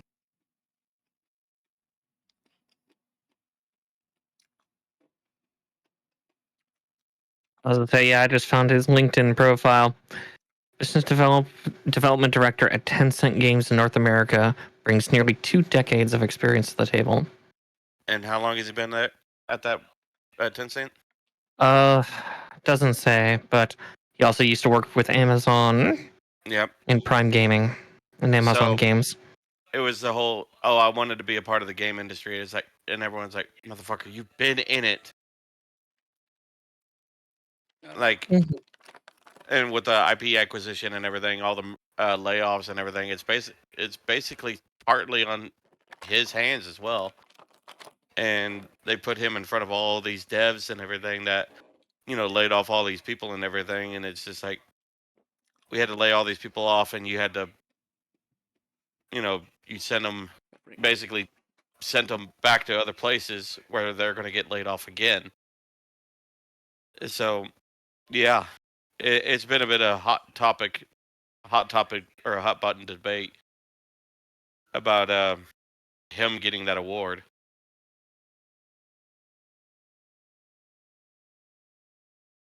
I remember Fair. hearing about that, and I was like, "Oh shit!" Yeah, so, some of it could come to like misinterpretation potentially of like he always wanted to be, so he was in it. But yeah, at the same time, being executives and yeah, especially IP acquisition, that's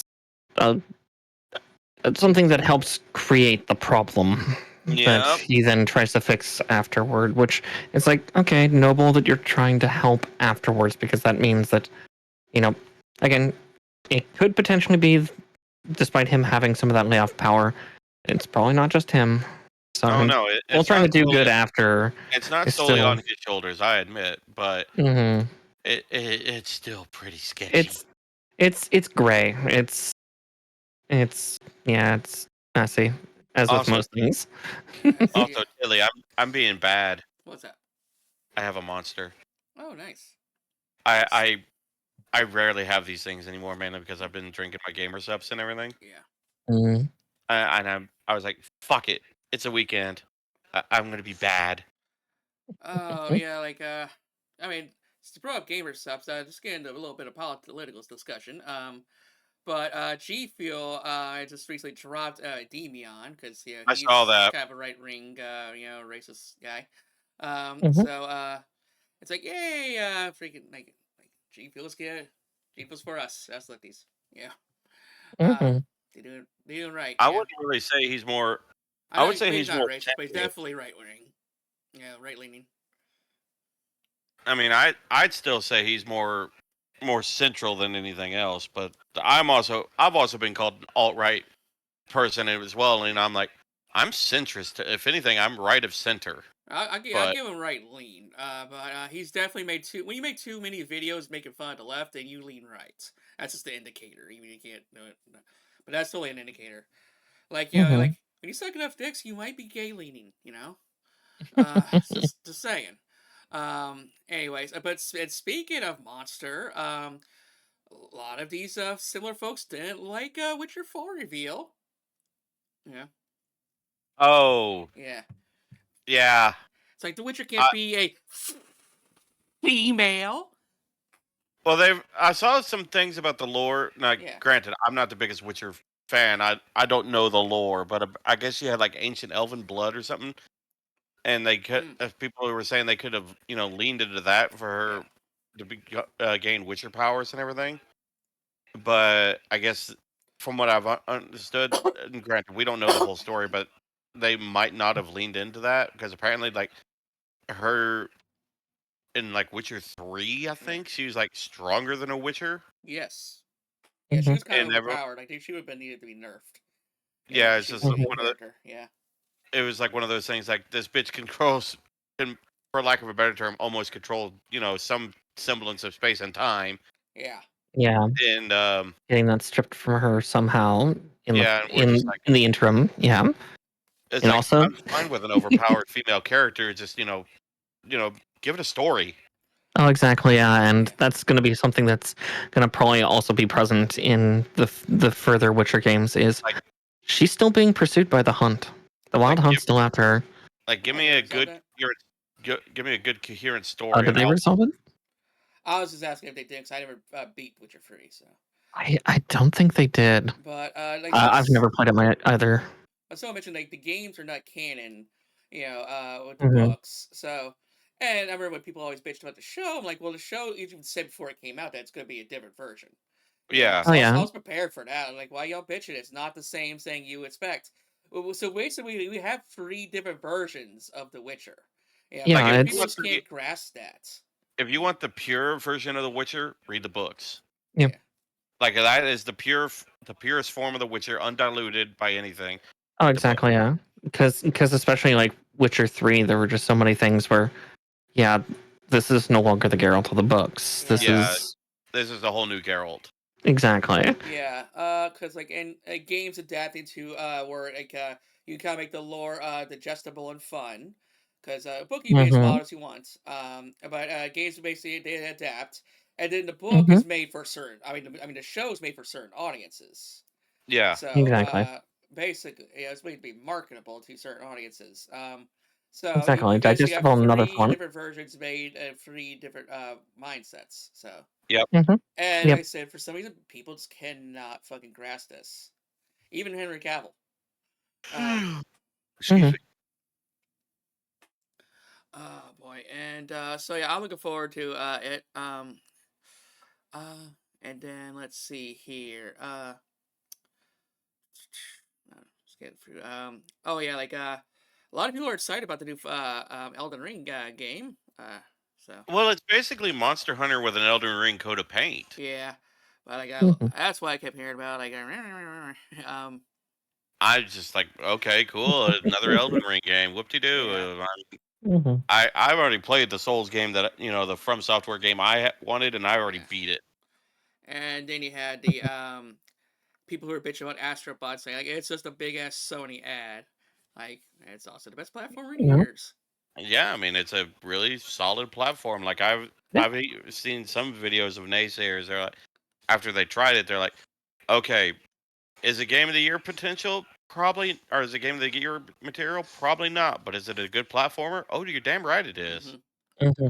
I Like said, it's a solid platformer, and you said it best, Tilly. Sackman walks so Astrobot can run. Yeah. Yep, Now exactly. Astro Bot's like, Right. Sony's Mario. I'll be right back. Okay. Which made me did scratch my head a little bit. Did they put Sackboy in Astrobot or no? It has to be, I mean, that would be a missed I, opportunity. you got like Ratchet and freaking the chick from Stellar Blade making cameos in that game, so yeah, he's got I to be mean, there. if they didn't put Sackboy in there, that There's I'm sorry, Kratos robots, so I think Sackboy's that in that there. would be a missed opportunity. Yeah. But and Crash Bandicoot robot, you name it. I said right, it'd be a Devil May Cry robot. Um, Well, let's see here, and then people did. they had little Helldivers Oh yeah, democracy. for liberty. Yep. I will always love that game. I love that universe. It's And so campy. speaking of universes, so of course especially the anti-wokies are not crazy about intergalactic. I've been kind of fair about it. I'm not the biggest fan of it from what I've seen, but also we only got like a pre-rendered cinematic, which I don't like for And trailers. and like a And it minute was of like, oh, gameplay. not even that, like 10 seconds of gameplay, and it was like Yeah. whenever she drew her, you know, vibro blade and jumped on that rock. That's it. I'm like, No, you couldn't give us a little bit more than that. I think there was a separate video, but so I mean, a lot of people like the retro sci-fi, Well, I mean, it's a classic, Yeah. but they're also a lot of people were also saying, like with the Porsche and the Adidas, being a Yeah, I didn't even mark. notice the marketing because I think my eyes was too drawn to the original anime that was on the TV screen. Well, we did point out the Porsche, but I didn't notice the I- Adidas shoes. It was like a split second I think there thing. was some kind of soda ad. But people are like, oh, bald female, and then they're complaining about her personality. I mean, And then from what I saw, like this is a smarminess I wasn't a big fan of, but she might grow on me. I really don't know if I'm going to play the game or not. Yeah. I don't know what kind of game it's going to be. That's the thing I tell people. It's like we don't know. We didn't hardly know anything about this. Oh, excuse me. Well, I actually did hear some bad news about the gameplay. That put some people off. Okay, what do you Essentially, got? there's not going to be any like space exploration. Going to go to different planets and stuff.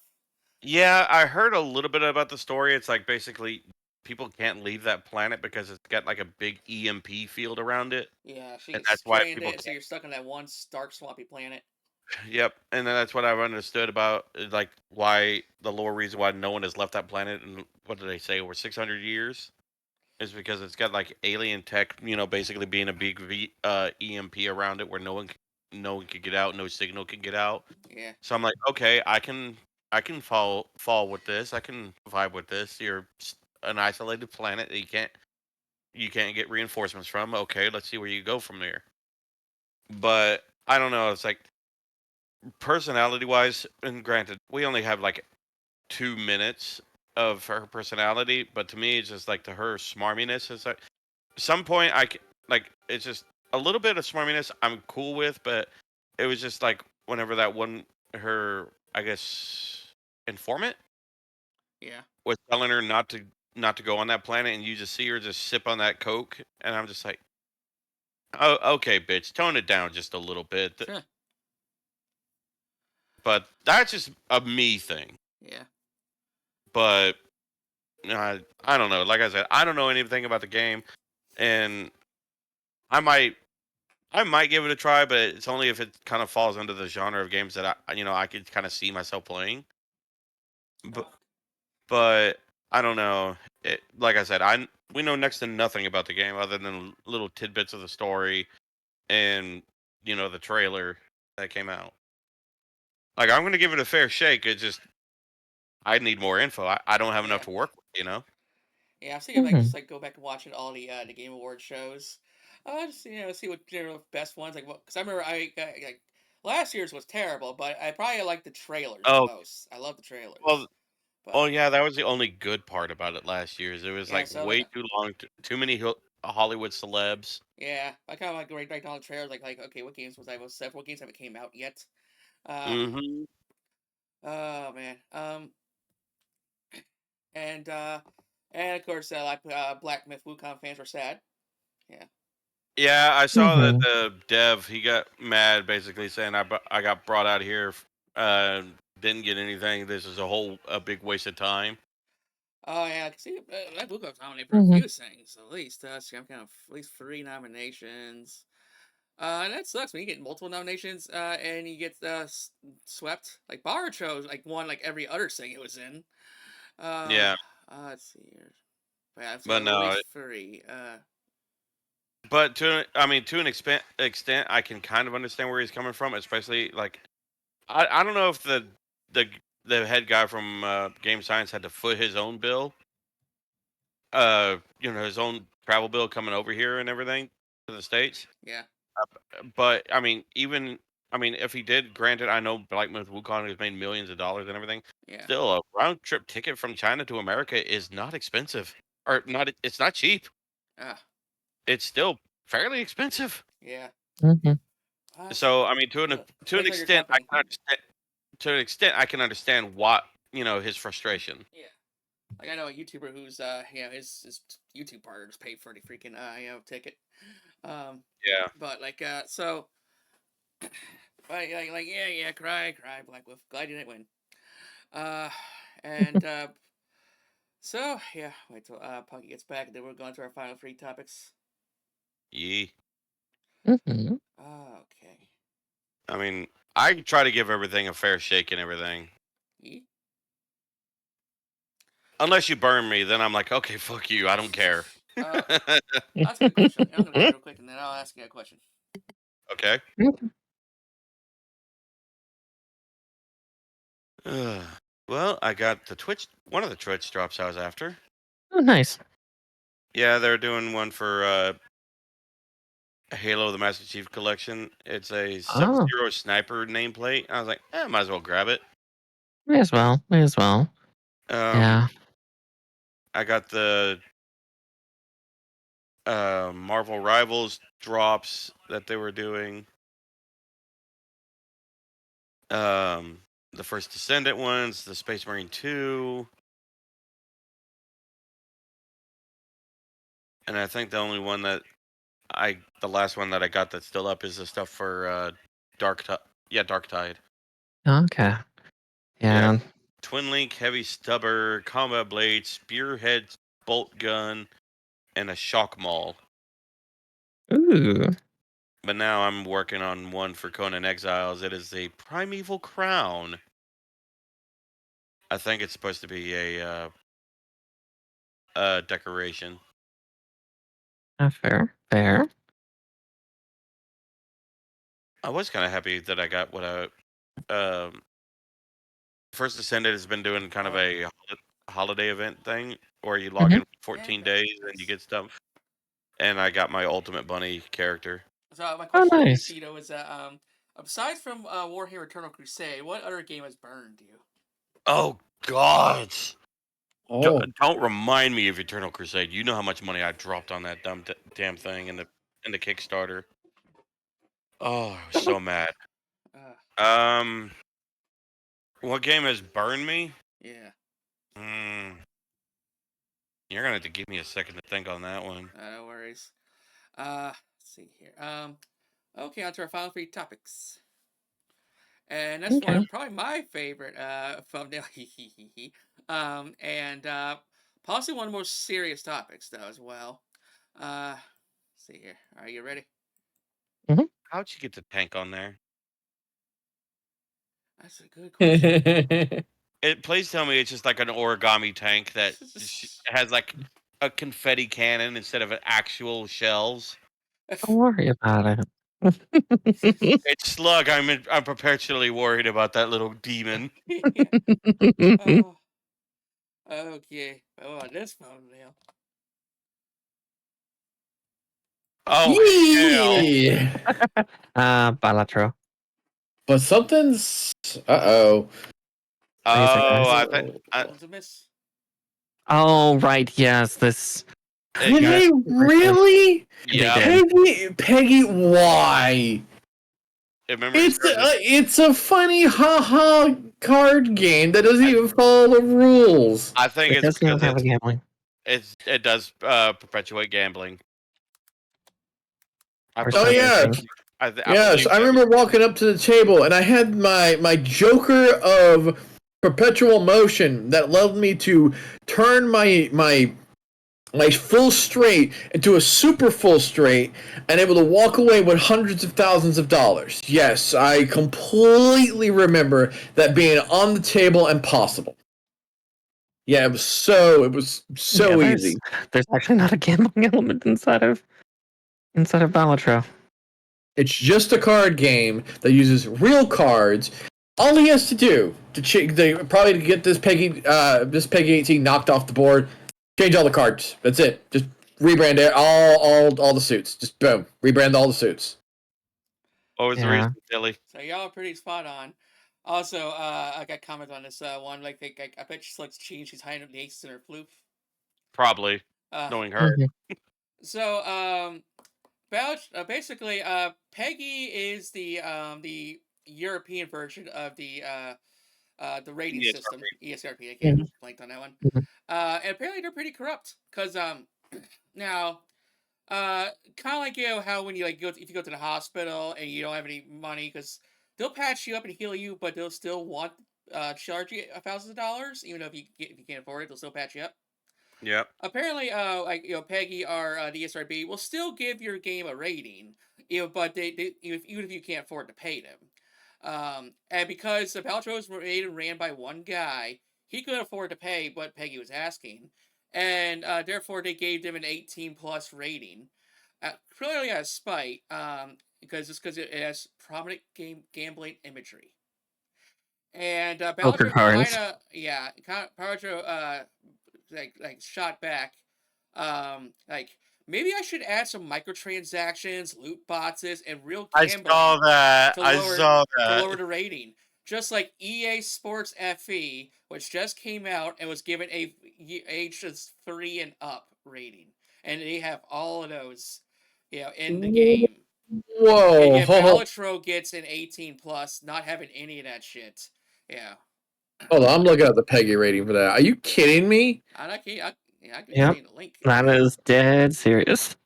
The game now for the audience, the little FIFA games and all that fun stuff, they have a gambling element in it. You want to know what that is? It is the little trading cards you can buy in the game that you have to spend money to get these little boxes. These little boxes. They're little boxes. There's little surprise mechanics. And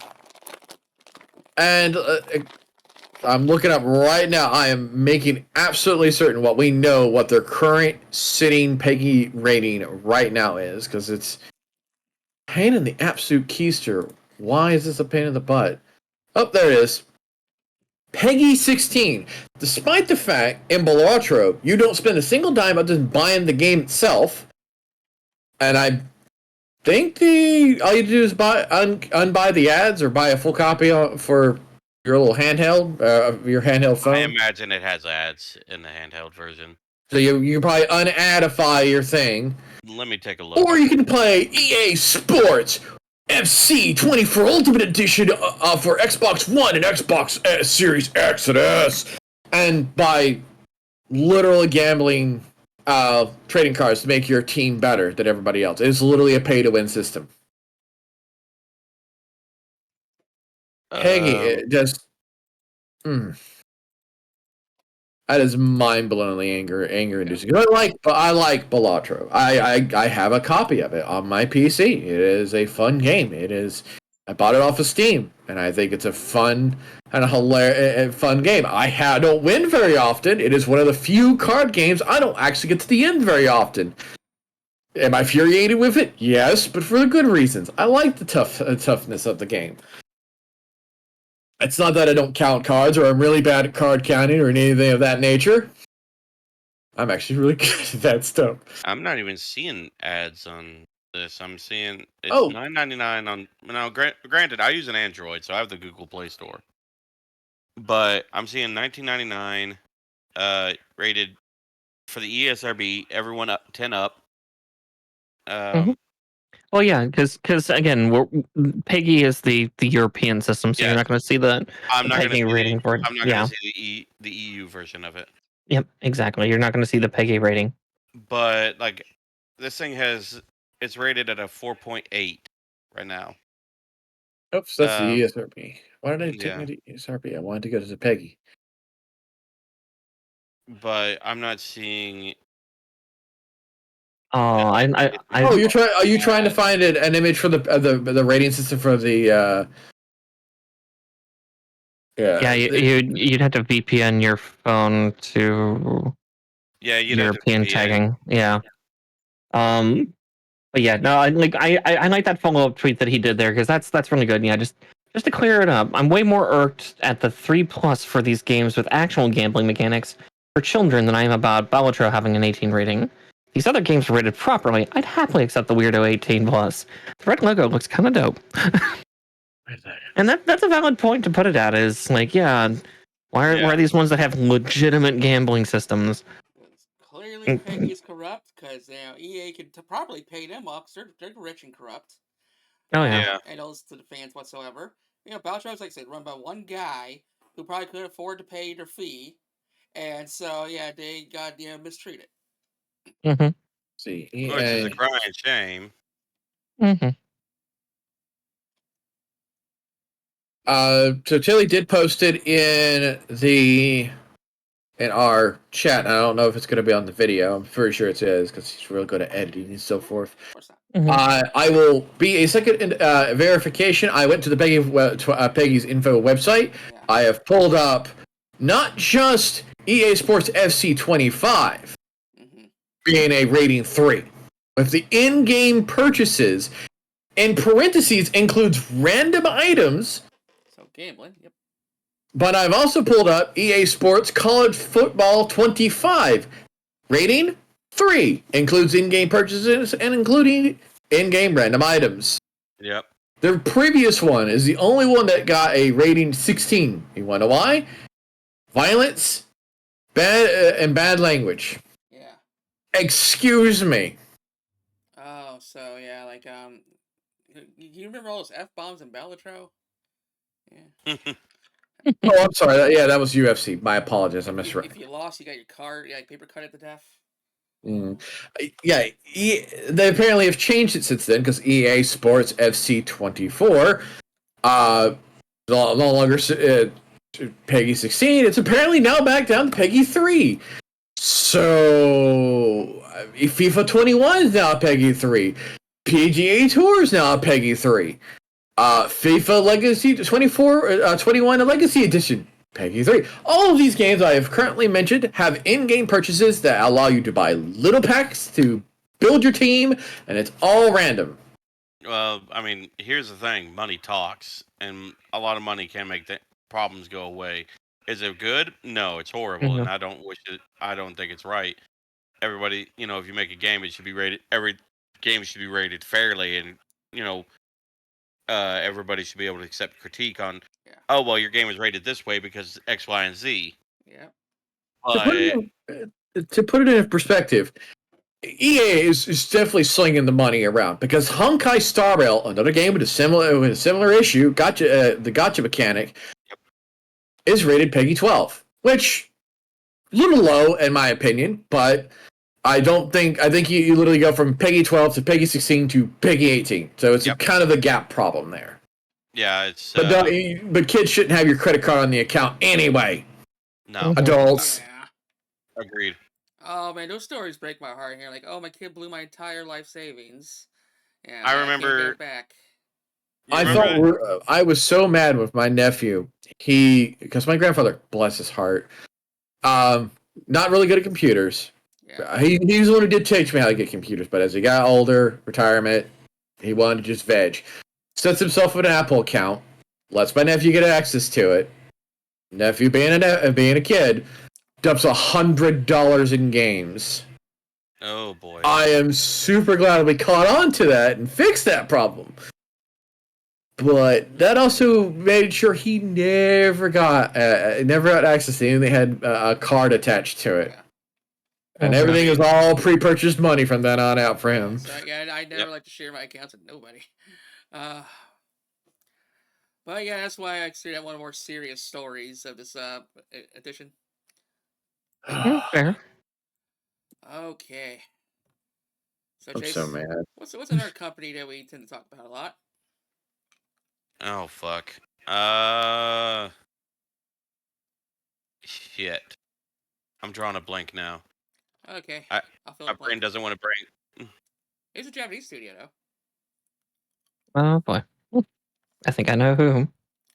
Can't remember their name, but I know who. Here they are. Oh, Sony or Squeenix. Yeah. Mm-mm. Oh yes.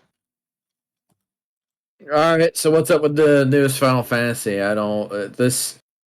All I see is Snailtilly Sephirothing the heck out of him with a chair. Sluggeroth, as I deemed her. Or Seppi Slug.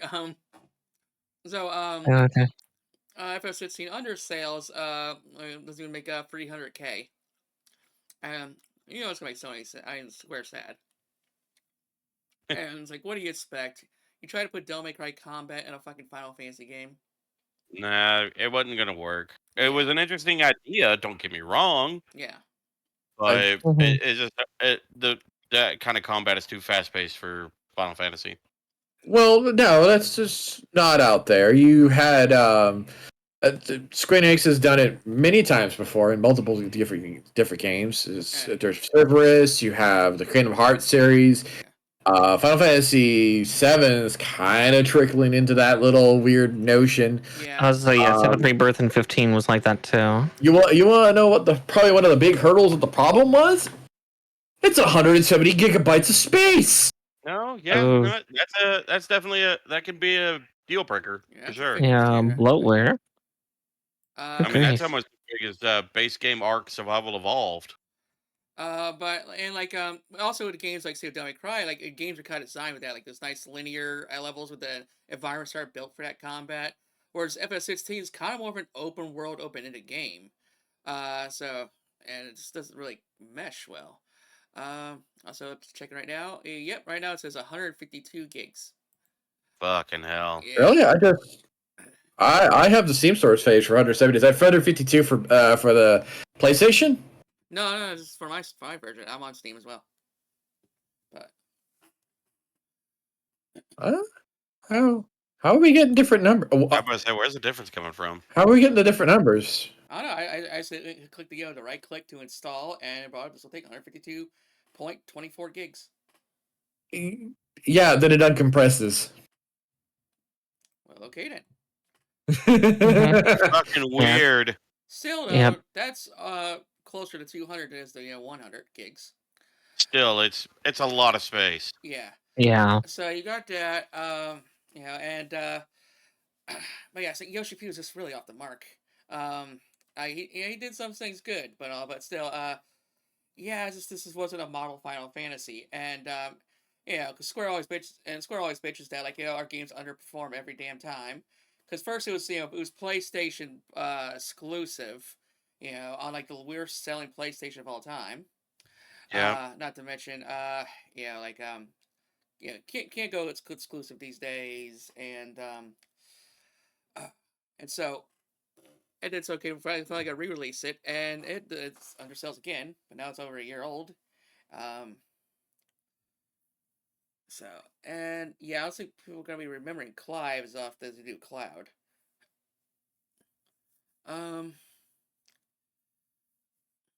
But yeah, so hopefully, like Final Fantasy 17 is back to turn basing. Because 15 did some open world combat, but 15 was just was also a fucking mess. In fact, Yeah. they wanted to work more on it, but it was 10 years, release it. It was also originally supposed to be a sequel, I believe, or an expansion. I can't remember which. Of 13. Of 13. Yeah. I can't remember if it was supposed to be a sequel or an expansion, though. Same universe. And then you got let's see. I like how you said they complain about how bad they do, and yet on their advertisement splat as the little advertisement cinematic that you can just view whenever you go to the Steam store is look at all the nearly 10 out of 10s we got, the 5 out of 5s we got from all these places. Yeah. That's for 16, right? That's for 15. That is for 16. Yeah, but I said it's still not good enough for them. Apparently, it's not good enough. Hold on, let me. What else was that? I think it was like nominated for. Hold on, nominated for over 50 awards and wins. It's like, really. Yeah, like FF7 Rebirth was nominated for Game of the Year, and they're like, this. It disappointed us. Like they're already, like they said, they're basically making like the third like Rebirth game out of obligation. I think a lot of them are just are focusing on the, and to an extent I understand because they're a company, they're trying to make money, they're focusing on the sales but not the successes that they're making. Yes, exactly. Yeah. They're putting dollars first, which is what our what's his name from Baldur's Gate 3 developer said. It shouldn't be like that, in the speech. Yeah, That's the speech everyone needed to hear. Like I understand your company. You got to make money. You got to make money to continue to survive. So making money, yes, it's very important. I understand, but it's not the end all be all. Focus on your successes that you make. That's why Sven was giving that speech. He broke records selling Baldur's Gate, but he focused on the successes they had, not the financial gain. Yeah, also, exactly. Go on. I was gonna say, and he stood up to the publishers of like, all right, now you're gonna make all these extra things. No, we're not. Yeah. If we're gonna do anything, it's going to be free. Because and we're just gonna put it in. And the main reason and it's a shame I have to people have to be reminded of this. The main reason he's able to do this is because they own Larian. They're not a publicly traded public traded company. They're a privately owned company. That's why they could get away with this. Yeah. Yeah, not to, also the other point I was going to bring up because me and Titus have talked about this, but the graphics are just too expensive. Like they're blowing so much money in Inferno to make everything look so high res and 85K and realistic. When just tone it down, like go back to do Metaphors art style. You'll save so much money and still make more returns. I could play a game for hours and hours on end if it has shit. Like if it looks like Minecraft, I could still have fun with it. Now, here's the thing that's going to grab people's that will sink the claws in them. Good gameplay, controls that handle very well, even moderately well. Well, you can still pass. And one of the big important things, a story. If you have a really good story, and I vibe with that story, your claws are going to be in me. Now I know that there are other games that don't have a story, like sports games and everything. Fine. In that case, make the controls handle very well, very tight controls, because that's the big thing you need to work on with those games. Systems that understand, the games, and if you're going to do an online mode, make sure that you don't use some of the most bullshit anti-cheat programs out there because they're cheap. If you're going to do that, invest a little bit of money into a decent anti-cheat software that will work and where they can't be taken advantage of. Because I know a lot of companies have been using really cheap anti-cheat systems, and their players are getting banned left, right, and center because of it. And but yeah, you can make Final Fantasy 17 look like fucking Stardew Valley or Animal Crossing or Dave the Diver's graphics. And we'll love it, I love Dave the Diver. I love his aesthetic to that game. It's precious. Or hell, just rip up, just do Persona's graphics. Make the anime exactly. Persona, Metaphor. Yeah, exactly. Yeah, like I say, you want to save money, and so basically your costs won't overweigh your returns. And if you do like what Tilly said, the anime style, you'll save a lot of money because animation's a lot cheaper than 3D rendering. Yeah, we ain't quite there yet. And Go on. Do yourself a favor. Reach out to Arc Systems. Says, hey, how do you do animation style in 3D? And they'll be like, here, let's show you all our cool liquidy techniques we do here. Release a Final Fantasy in that art style. I guarantee people will be all over it. It'd be magical. Yeah, and also on what Punky said earlier about Kingdom Hearts, with that kind of combat style. Well, it's also again in like structured linear-ish levels. Design. There's no open world 200-hour long side quests. This is that repetitive What? fuck. You know. Mhm. Yeah. In Kingdom Hearts. There's none of that. So that's what I'm saying. There's you got like 1 or 2 HUD worlds like Traverse Town, but that's barely. But it's not in this grand design. It's not like what's a good one like Okay. Yeah, it's not a huge open world sandbox. What I'm saying. It's more linear. At least my experience with Kingdom Hearts, like at least 1 and 2. And sometimes linear games do better than open world. Also, not to mention, in that big ass development cycle for 15, they're trying to make it play like Kingdom Hearts at one point. So yeah, we got something very different. They had too many chefs, not enough cooks in the kitchen. What's the term? Feature creep. Yep, feature creep. Yeah, so it went from a more linear, like the camera's always focused on the main hero, type of game to an open world adventure somehow.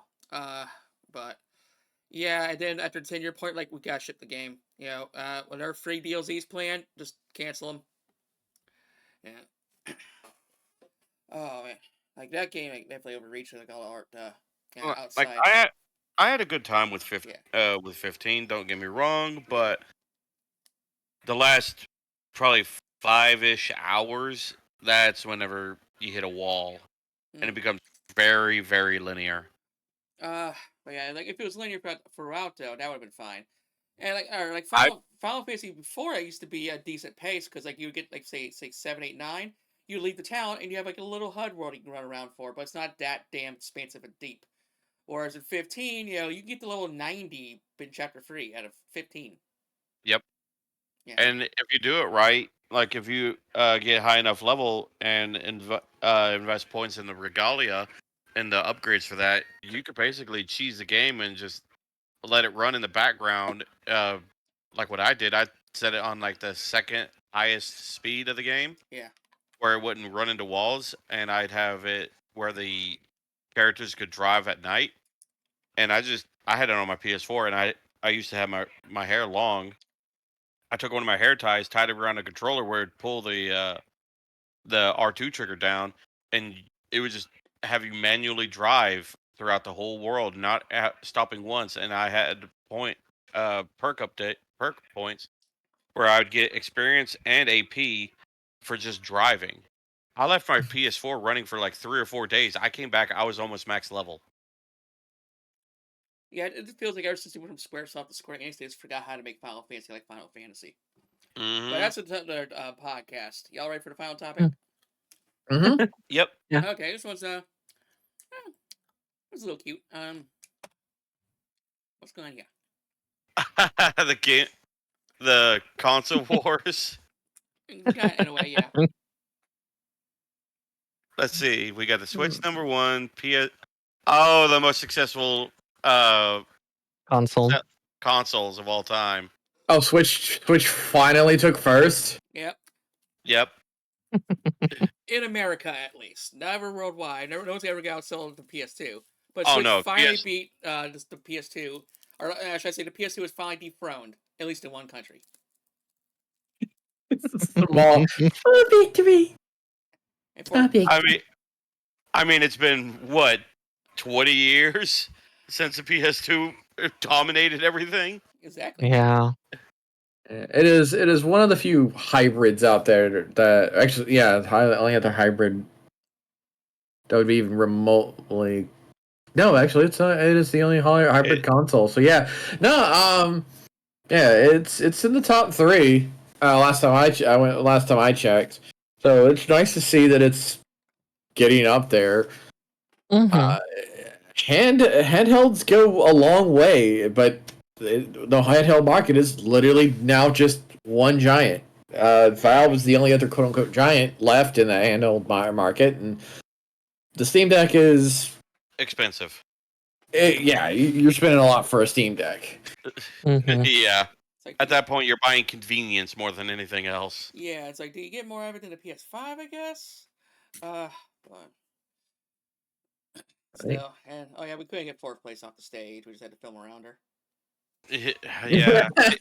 what, She- what was first place? Let me look it up. But I was surprised DS made third place. Right? That's Most surprising, actually. Yeah. game consoles in America. Oh no, yeah, I was actually digging it up right now. Yeah, they have PlayStation 2. This is worldwide.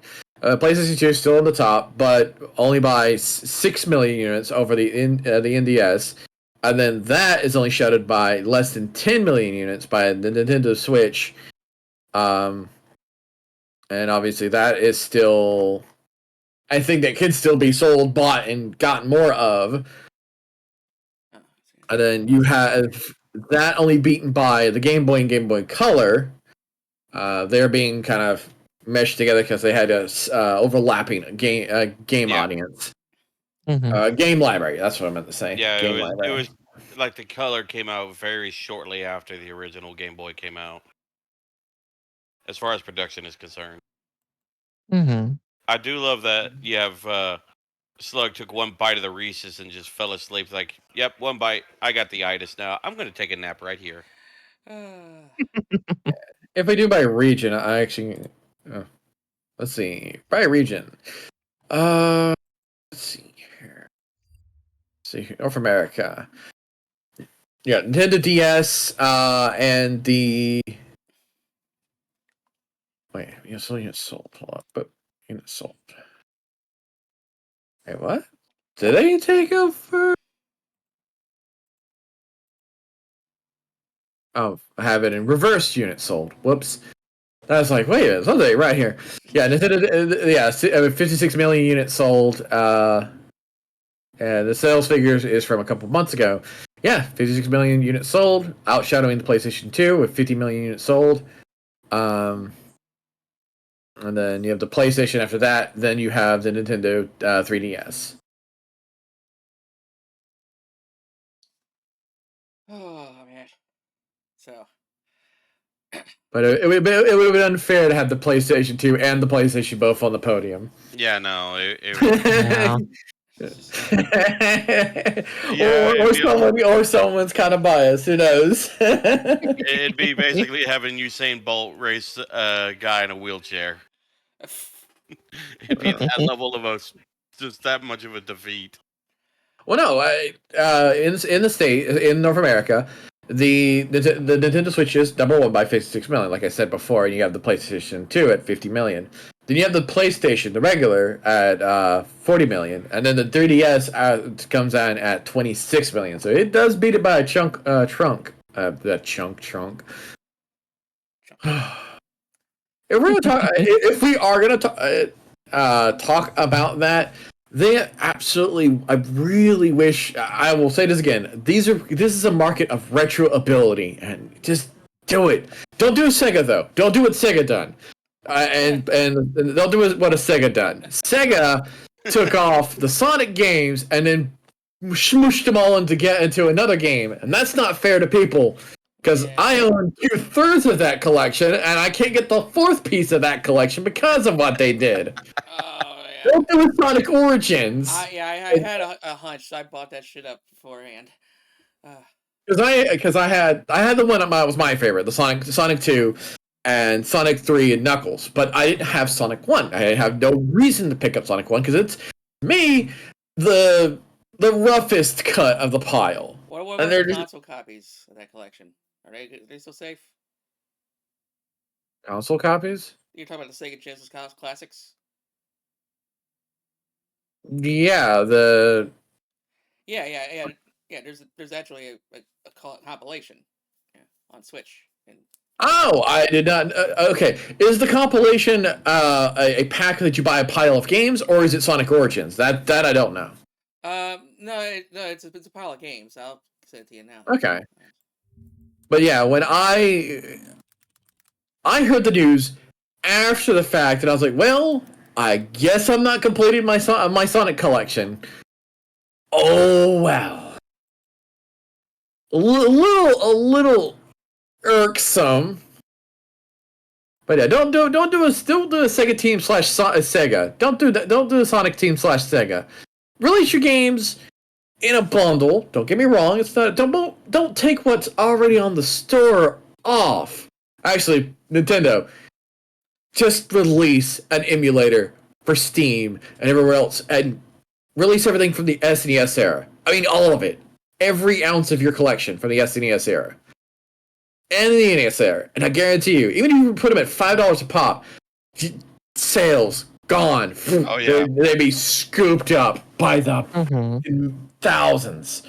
There's a lot of old, and if you can get if you can get some third party people or companies that have perished to just rubber stamp their approval to be on that collection, go for it. There's an amazing amount of old SNES games that definitely need to be brought in that can be fun. Like, sorry, I will rant. Keep going. Yeah, that collection here, it's on all the consoles. It's got Sonic 1, 2, 3, Knuckles, Mean Bean Machine, Spinball, on it. So not sure about the Steam version anymore.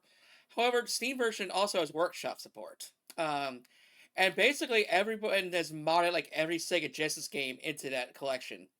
So basically, like say you want to play like the X-Men Sega Genesis game or something, and basically you go over to like whatever is masking it on the collection, like you click on like Shinobi, but you press a different button, and then you're playing X-Men instead. So if you want to get the rest of the Sega games for free, mod it into the collection. They even got some Sonic fan games on there too. Yeah, some fan modded games.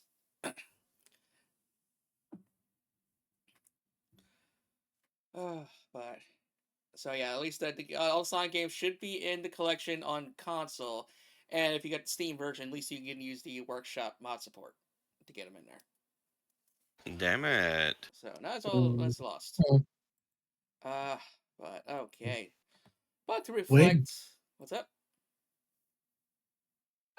There's no.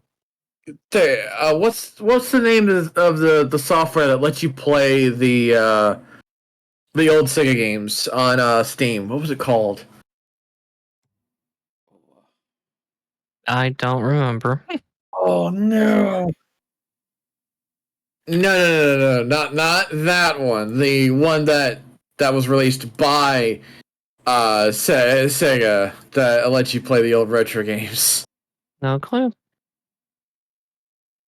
Oh, okay. Sorry. Sorry, I think you're crazy. So guys to just go over things as we're wrapping up here. Lord Gaben is keep his integrity, but not his counting ability. Let's see here. Horizon kind of made a bad move with Legos, but still play the game. It's a charming game. Let's see here. Baldur's Gate fans are always eating well. Let's see. EA has been making moves. Been denying Apex. Been trying to creep up on Disney, and are so happy to be rid of Suicide Squad. Ubisoft, will see if you survive till next New Year's. Good luck. I'm not holding my breath. But you can hold your breath in space as No Man's Sky is up there shining high. Yeah. Just hang out with Grandpa Slug, and with the space bagels. Let's see here. Square Enix will never be happy, no matter how well their games turn out. They'll never be fucking happy. Oh yeah, apparently they're canceling Foam Stars. They should have brought the fucking PC. And the handheld market's gonna be very interesting next year, I guess. Yeah. But yeah, good for you, Switch, for winning most sold in America. Now release Switch 2 already. Let's see here, and then also looks like we're always gonna have gaming movies. Yeah, so because that's the thing we always hear, like, oh, okay, this is gonna be always the last good game movie and stuff, but it looks like they're always gonna be cranking them out. And go Sam Elliott. Let's see here. Hopefully Balatro gets the respect it deserves, and Peggy gets knocked down a peg. I Uh, see what you did there. yep. And every game award's gonna be a little controversial. So, yeah, Oh yeah. yeah.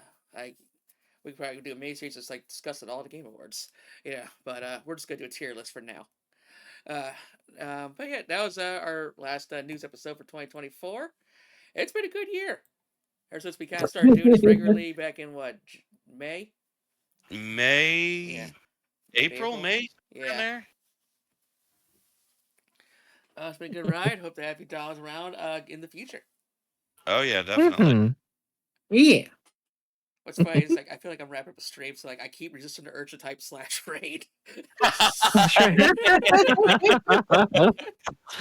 Streamer habits die hard, right?